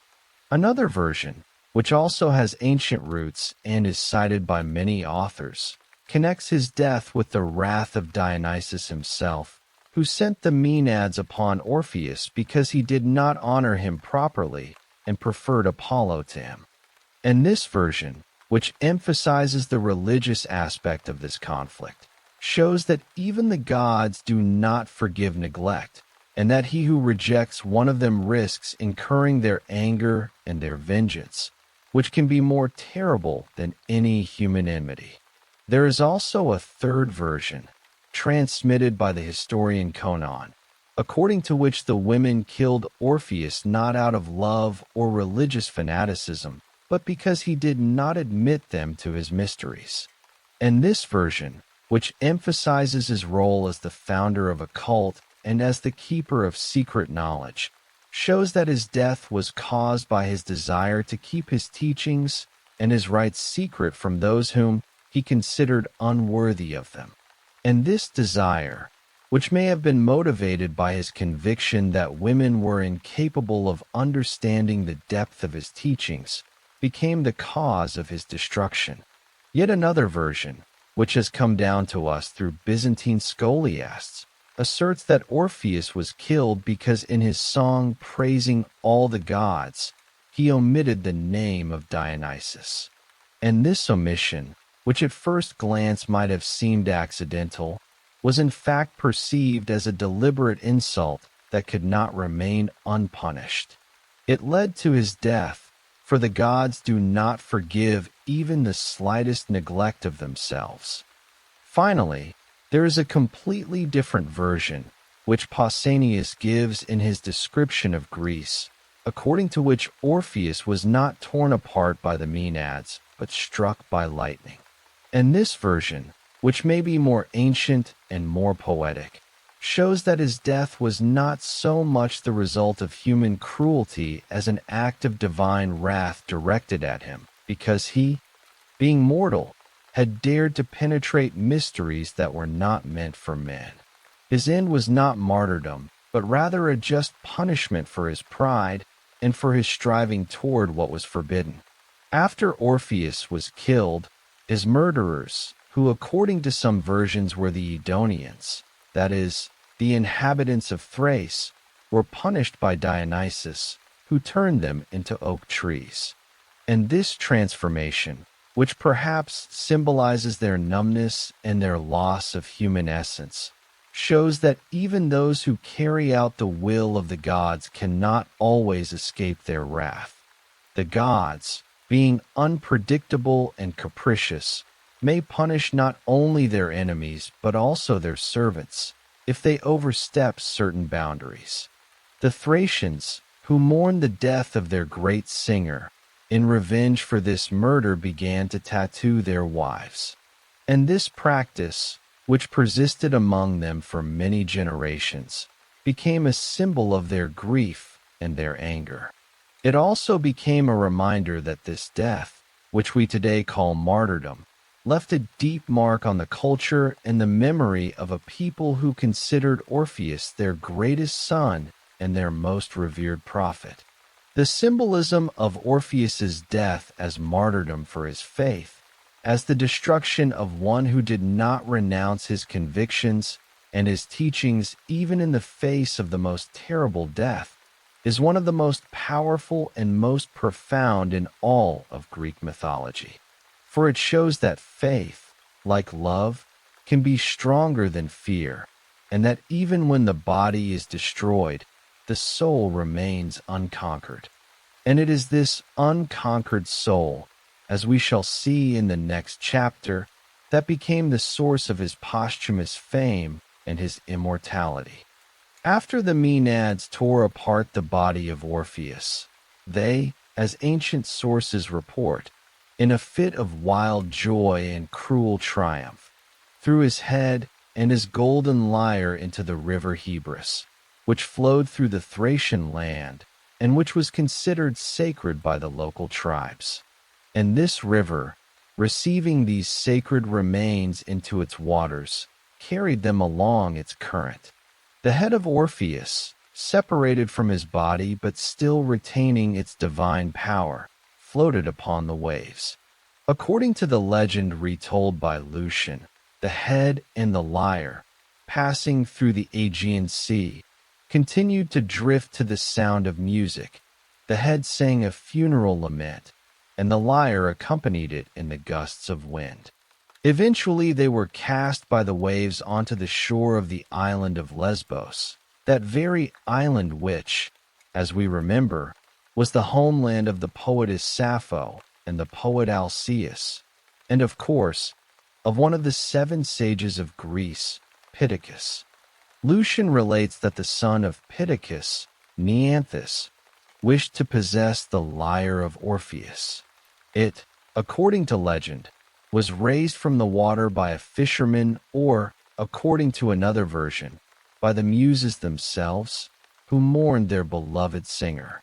It was placed in the temple of Apollo on Lesbos, where it was kept as a sacred relic, and where, as they told, it sometimes emitted soft sounds when the wind touched its strings. Neanthus bribed the priest and replaced the relic in the temple of Apollo. But being, as the ancient author emphasizes, an unskilled and unmusical youth, the unfortunate musician could extract nothing from the lyre but cacophony, to the sound of which wild dogs gathered and tore him apart. The meaning of this parable is extremely clear, and it is articulated by Lucian himself. The magic lay not in the instrument, but in the art and genius of Orpheus himself. This was a harsh lesson that true talent cannot be bought or stolen. Now let us make a small but important clarification, so that none of our listeners confuse the events of Orpheus's biography with another great musician of antiquity, whose fate is also connected with Lesbos. This is Arion of Methymna, who lived on the island of Lesbos in the 7th century BC and was a contemporary of the Corinthian tyrant Periander, another of the seven sages of Greece. Arion, like Orpheus, was an outstanding citharode, a singer and lyre player. His fame was so great that he traveled to Sicily and Italy, where he amassed considerable wealth. But when he was returning by sea to Corinth, greedy sailors plotted to kill him and seize his riches. Then Arion asked permission to sing one last time, dressing in his finest garments to meet death with dignity. He performed a song of such unearthly beauty that dolphins, enchanted by his music, gathered from the depths of the sea. And when the sailors threw him overboard, one of the dolphins caught him and carried him to the shore at Taenarus, from where he safely reached Corinth, soon to tell this story to Periander himself. This story is beautiful and wondrous, but it belongs to Arion, not to Orpheus. And if this matters to you, remember it. Orpheus had the dolphin not as a savior, but rather as a symbol, a totemic animal associated with his divine patron Apollo. And although the stories of Arion and Orpheus are often confused, they are two completely different heroes, united only by the great power of music and its ability to move even the speechless creatures of the sea. Thus, the head of Orpheus, having reached the shores of Lesbos, found a new and wondrous life, becoming a source of prophecy. The locals built a sanctuary in its honor, where sacrifices could be offered, and where priests, touching it or simply being near it, could hear its voice and receive answers to their questions. This sanctuary, as ancient authors report, existed for many centuries, attracting pilgrims from all over Greece. The ancient historian Mercilus of Methymna pointed to the tomb of Orpheus's head near the city of Antissa, noting that the nightingales there sang sweeter than anywhere else, which served as a clear sign of divine presence. However, behind this seemingly fantastic legend lay a complex history full of political intrigue, struggles for influence, and the desire to explain why this particular island produced so many great musicians.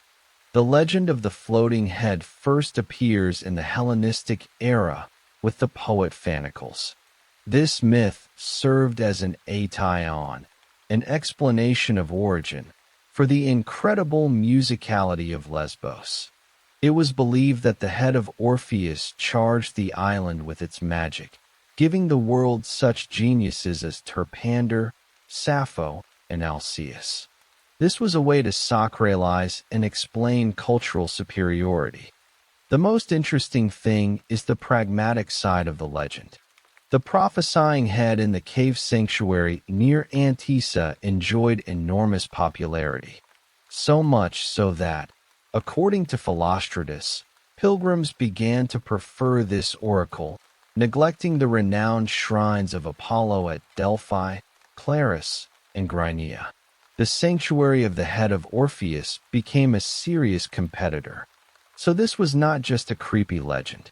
It was both a sacred explanation of a cultural phenomenon and a reflection of a real struggle for the ancient sacred market. The official version of why at some point the head finally fell silent is the legend that Apollo himself was forced to intervene. He appeared to the head and commanded it to be silent with the words, "Stop interfering in my affairs, for enough I have endured your songs." This episode is vivid evidence of the real competition between priestly schools for influence and pilgrims, which was often couched in the form of myths to explain the rises and falls of various cults.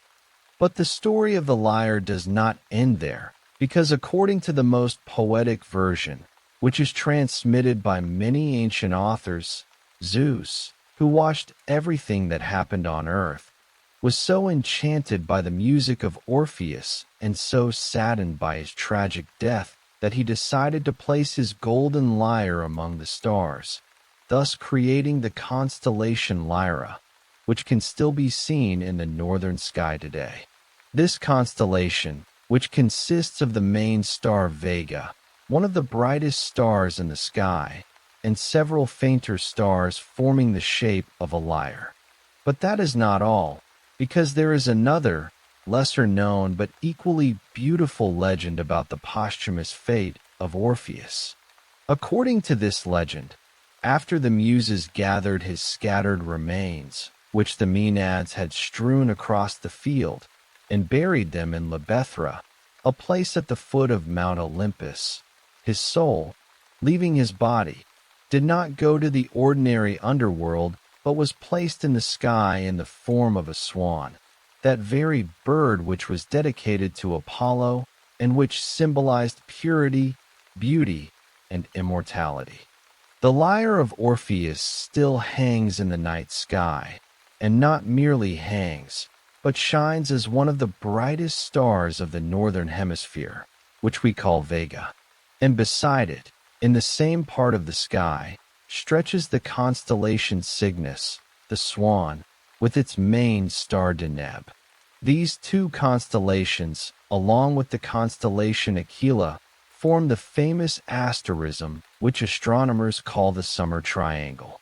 If you find yourself on a July or August night away from city lights, you will easily find its three bright stars forming a huge triangle directly overhead. But Lyra and Cygnus live not only in the sky. In modern culture, these names are constantly heard. Take, for example, Philip Pullman's trilogy His Dark Materials. Its main character is named Lyra, and this name is not chosen by chance. It refers to the constellation, and through it to the myth of Orpheus, to his music, to his ability to pass between worlds. Her surname, Belacqua, is taken from a real historical figure, a friend of Dante Alighieri, who was a Florentine maker of musical instruments. So the name Lyra Belacqua is, in essence, a musical chord drawn from the depths of time. The constellation Cygnus, by the way, has another name, the Northern Cross. Its bright stars indeed form the shape of a cross, and it is visible almost any time of year in the Northern Hemisphere. For many people who have even a little interest in astronomy, Lyra and Cygnus are not just ancient Greek myths, but landmarks in the night sky. They are the stars we see when we look up, and they connect us with those who lived thousands of years ago, with those who also looked at these stars and invented stories about them.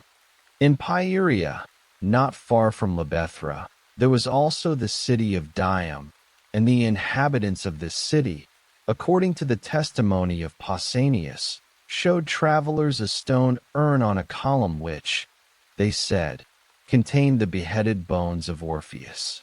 And this urn, which stood by the road leading into the mountains, was a local monument testifying that even in different parts of Greece he was venerated in different ways.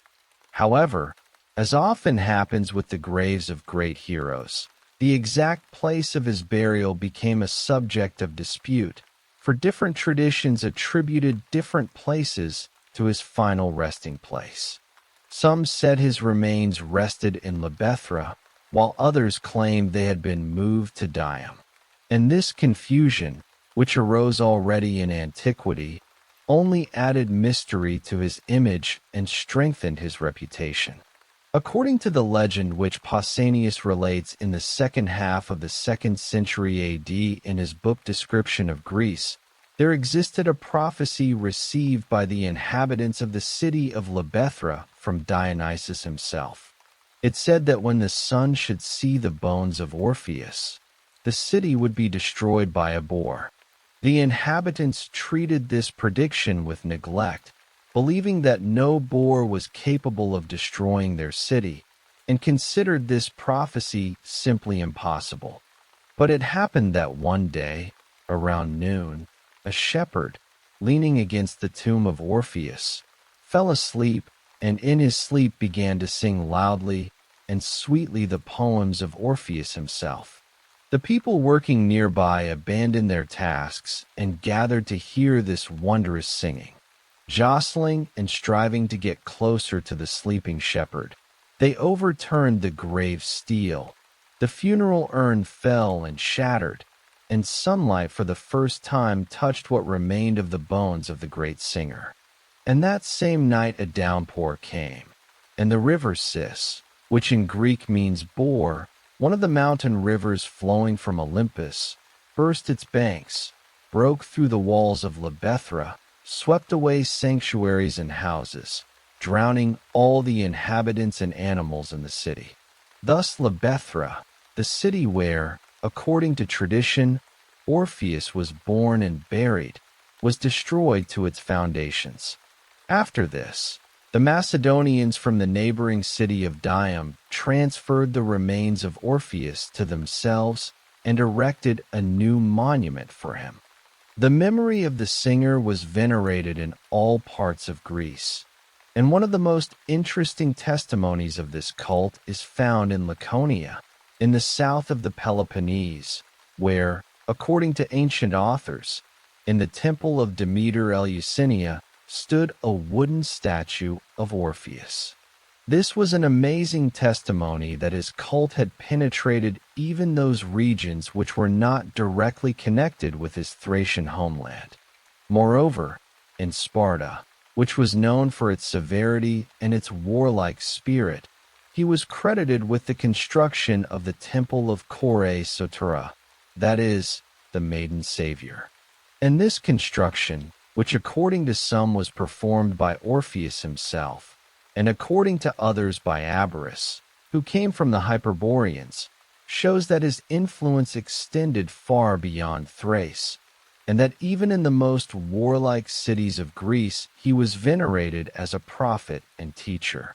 This wooden statue in the Temple of Demeter and the temple built in his honor in Sparta are archaeological and historical testimonies that the cult of Orpheus was not merely a literary fiction but had real embodiment in the form of sanctuaries and temples where he was worshipped and sacrifices were offered. Orpheus was the founder of one of the most mysterious and most influential religious teachings of antiquity, which we today call Orpheism. And this teaching, which is known from approximately the 6th century BC, from that very era when philosophy was being born in Greece, and when the old myths were beginning to give way to new, more rational explanations of the world, was a unique phenomenon in the history of Greek religion. For it was one of the first attempts to create what we today would call a book religion, that is, a religion based on written texts rather than on oral tradition and ritual practices handed down from generation to generation by priests and shamans.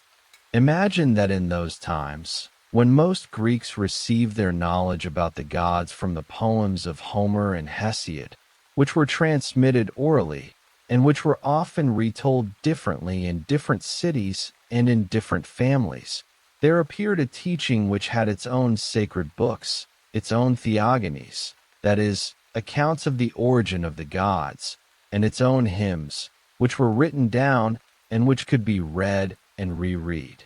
And these texts, as their followers believed, contained that very truth which was revealed to Orpheus himself during his journeys and his initiations. These texts, which have come down to us only in fragments, but which, judging by the quotations and references preserved in later authors, were quite extensive and complex, included not only myths about the origin of the world and the gods, but also instructions on how the soul should live, how it should cleanse itself of defilement, and how it could achieve salvation and liberation from the cycle of rebirths. The most famous and most important of these texts, which has come down to us, is the so-called Derveni Papyrus, which was found in 1962 near Thessaloniki. It represents one of the oldest surviving Greek papyri, dating from approximately the 4th century BC, and contains a commentary on an Orphic theogony, that is, a poetic text about the origin of the gods. It is an invaluable testimony to how the Orphics interpreted their own sacred texts and how they tried to reconcile them with the philosophical ideas that were emerging at the time. This papyrus, which today is kept in the Archaeological Museum in Thessaloniki, and which has been included in the UNESCO Memory of the World Register, is one of the most important documents for understanding not only Orpheism, but all of Greek religion and philosophy. But the Derveni Papyrus is not the only evidence of the existence of an Orphic book tradition, because archaeologists have found many other texts associated with Orpheism, including the so-called Orphic gold tablets.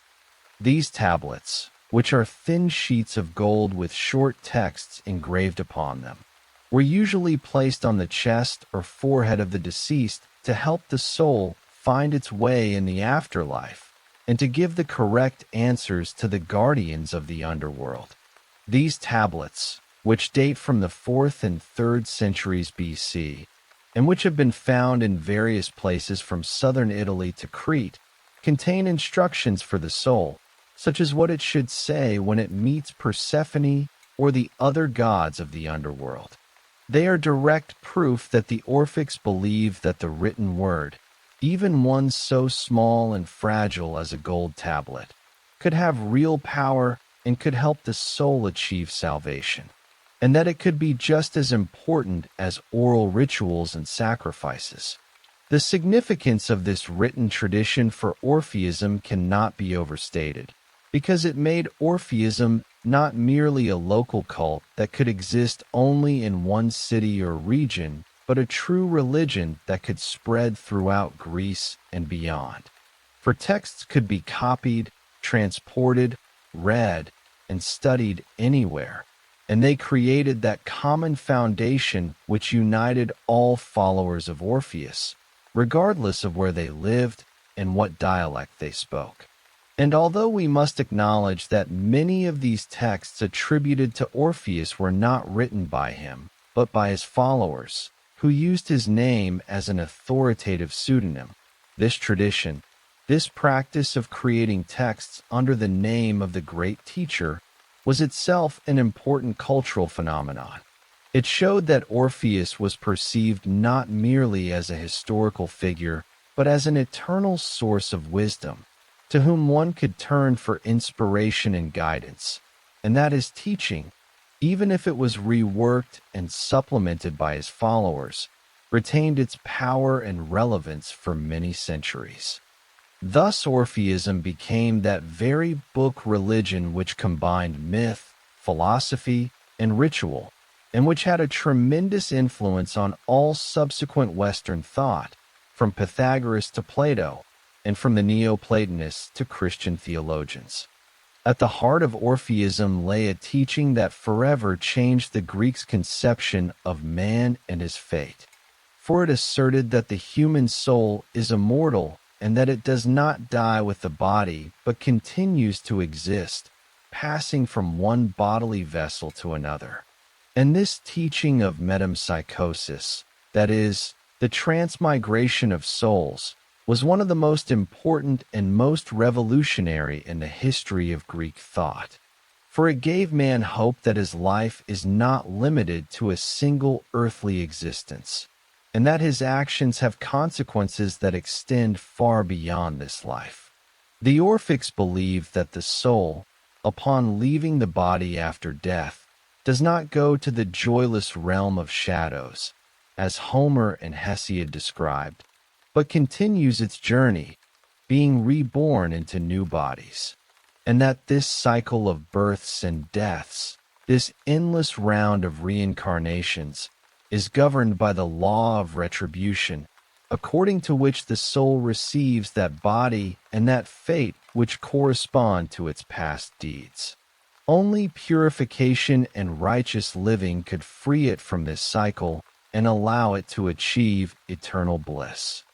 This teaching of the immortality of the soul and its reincarnations was closely connected with the conception of the dual nature of man, which the Orphics developed on the basis of the myth of Dionysus Zagreus. And this myth was central to their entire doctrine, for it explained why man is at once both divine and sinful, and why he must strive for purification and liberation from his bodily shell. According to this myth, which was recorded in the Orphic Theogonies, Dionysus Zagreus was the son of Zeus and Persephone, and he was the heir to divine authority.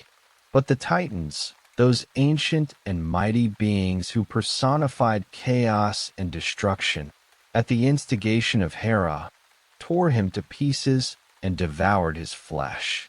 Then Zeus, enraged by this crime, struck the Titans with his lightning and consumed them with fire. And from their ashes, which were mixed with the remains of Dionysus, the human race arose. And this myth, which at first glance seems merely a cruel and grim tale, in fact contained a profound philosophical meaning.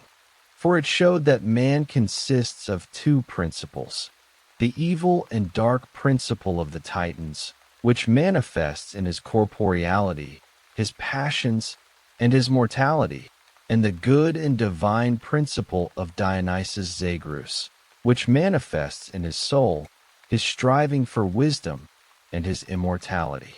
From this myth it followed that the human body is not a home but a prison for the soul, and that the soul, being imprisoned in this bodily shell, suffers and yearns for its divine homeland.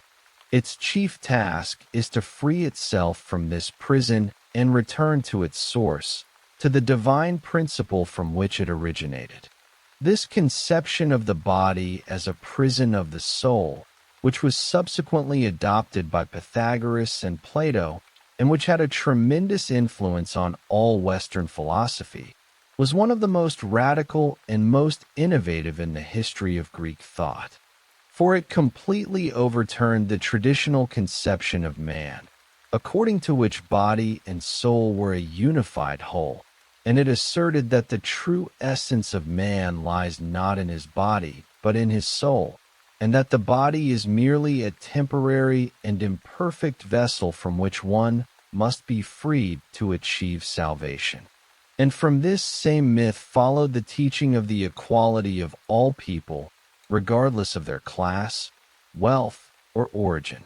For all people, according to Orphic doctrine, are descended from the same Titans and the same Dionysus, and all have within them the divine spark which needs purification and liberation.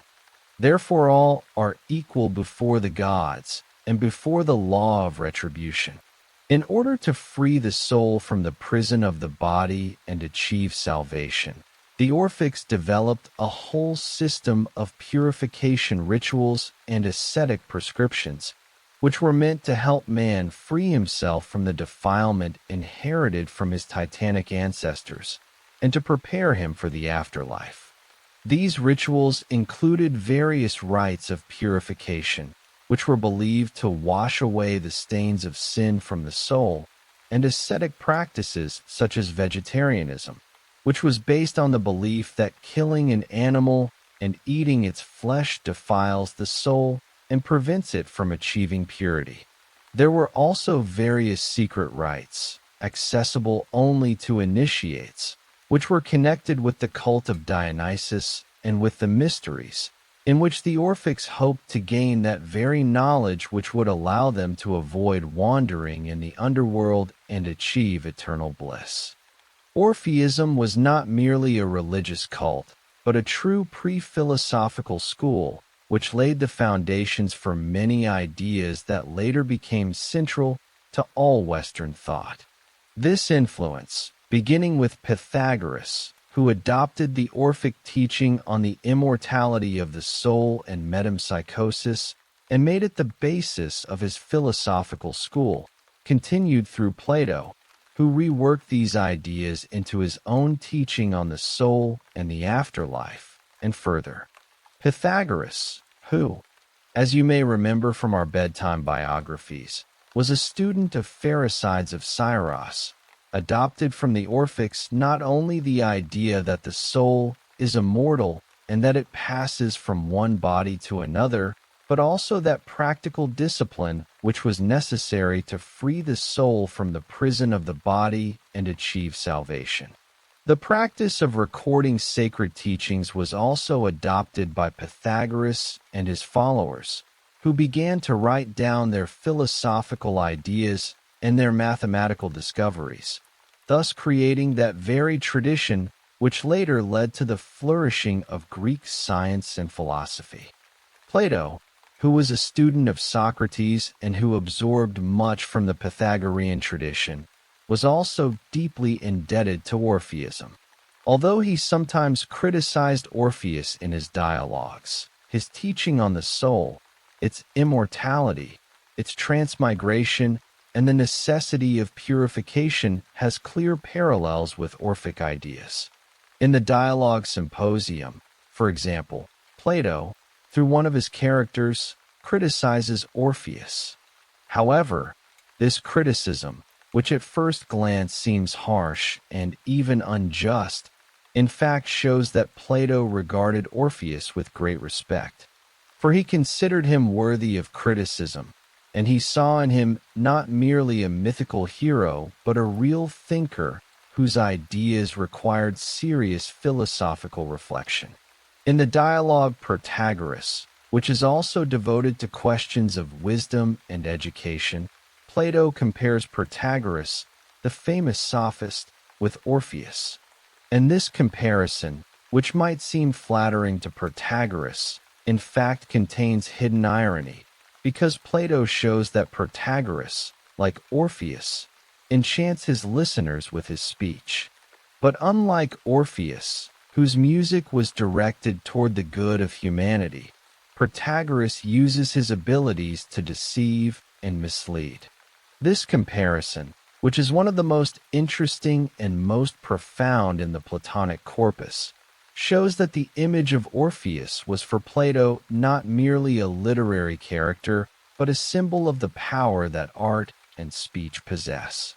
He believed that this power could be used for both good and evil, and that the true philosopher, unlike the sophist, must use it to lead people toward truth, not to deceive them. Christian theologians, such as Augustine of Hippo, who was deeply familiar with Greek philosophy, used many Orphic ideas to explain the Christian teaching on the soul and the afterlife.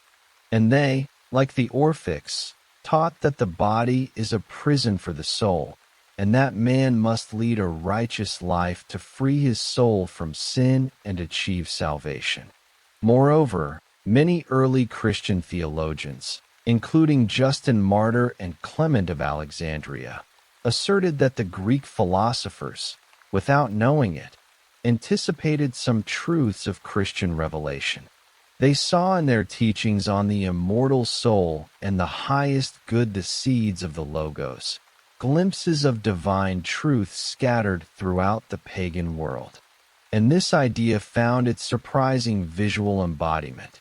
In some Orthodox churches, for example, in the Bulgarian Church of the Nativity in Argonauts, unique frescoes have been preserved in the narthex where ancient sages, Homer, Pythagoras, Plato, Aristotle, Plutarch, are depicted with halos, like saints, in the lower register of the Tree of Jesse composition.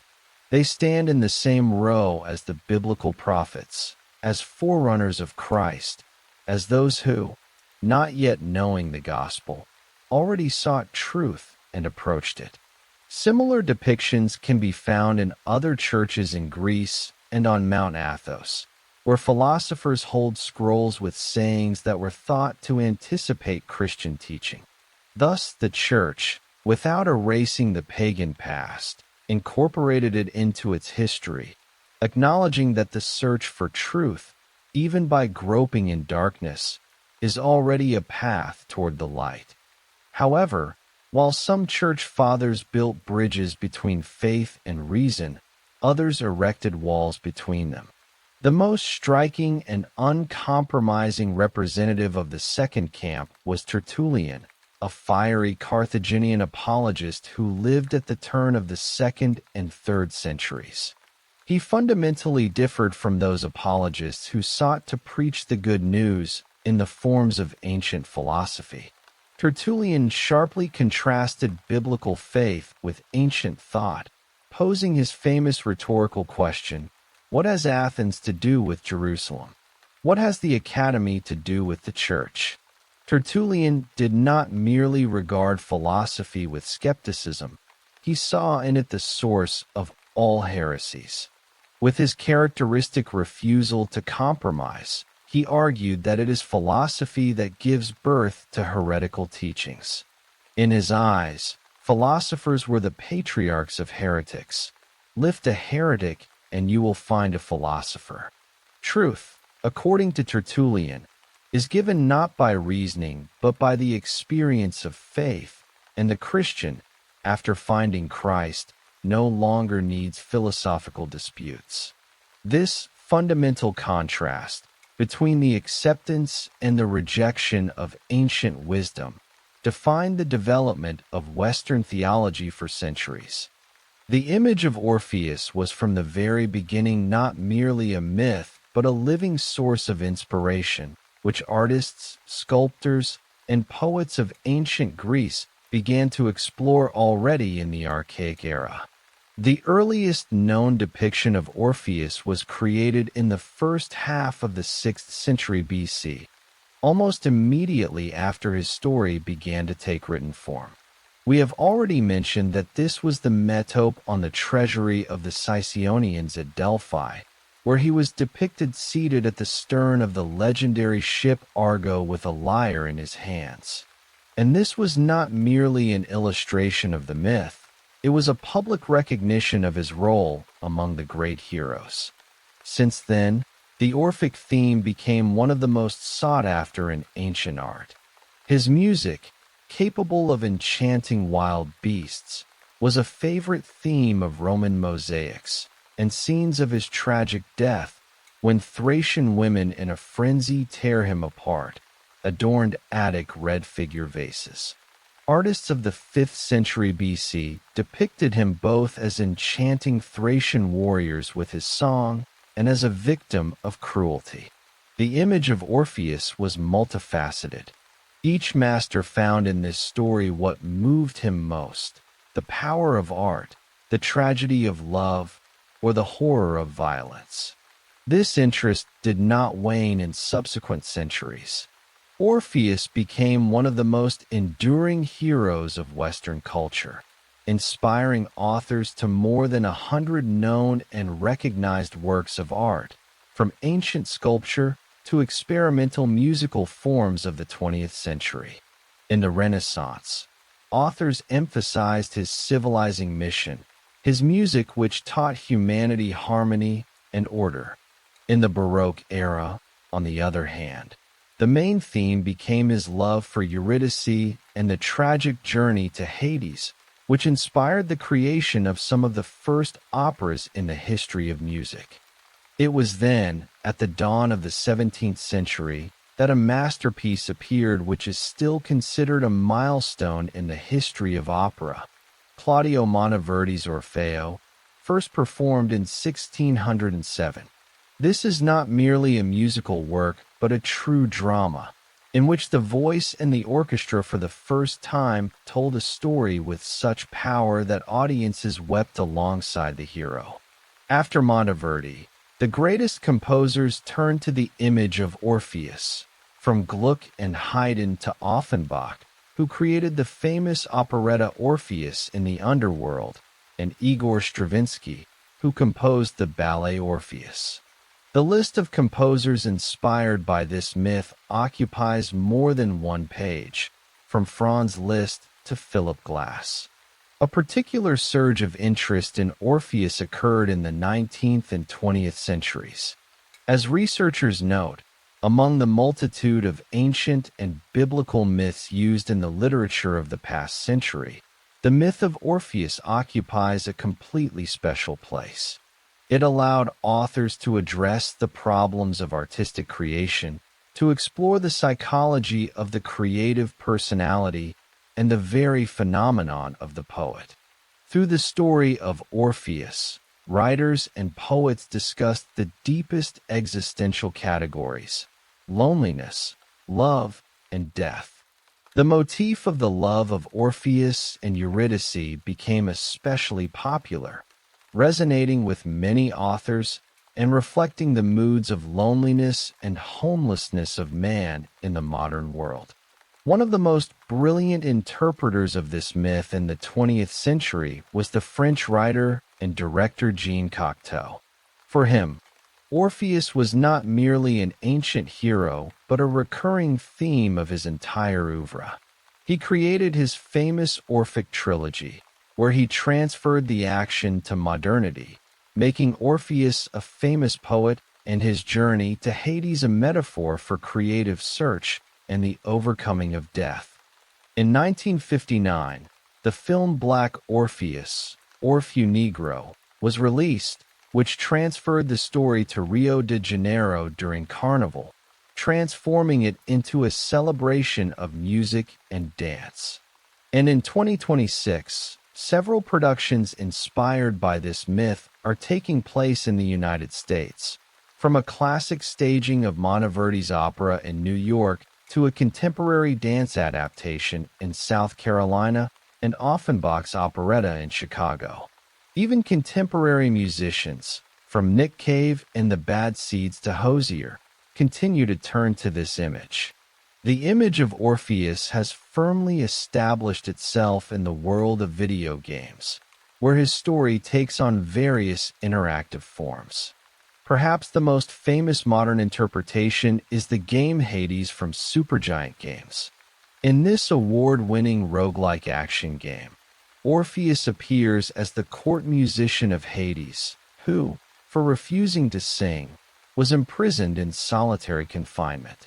The player can free him and even help reunite him with his beloved Eurydice, bringing a modern, interactive twist to the ancient myth. Another notable game is Persona 3, where Orpheus is the first persona, the character of the protagonist. His design and abilities directly reference the myth. A direct embodiment of the classic story is offered by the indie game Symphony of Souls, a rhythm platformer where the player, in the role of Orpheus, must navigate the underworld by performing actions in time with the music. Interestingly, your performance directly affects the gameplay, and the music you create becomes part of the reward. The story is also transferred to other genres.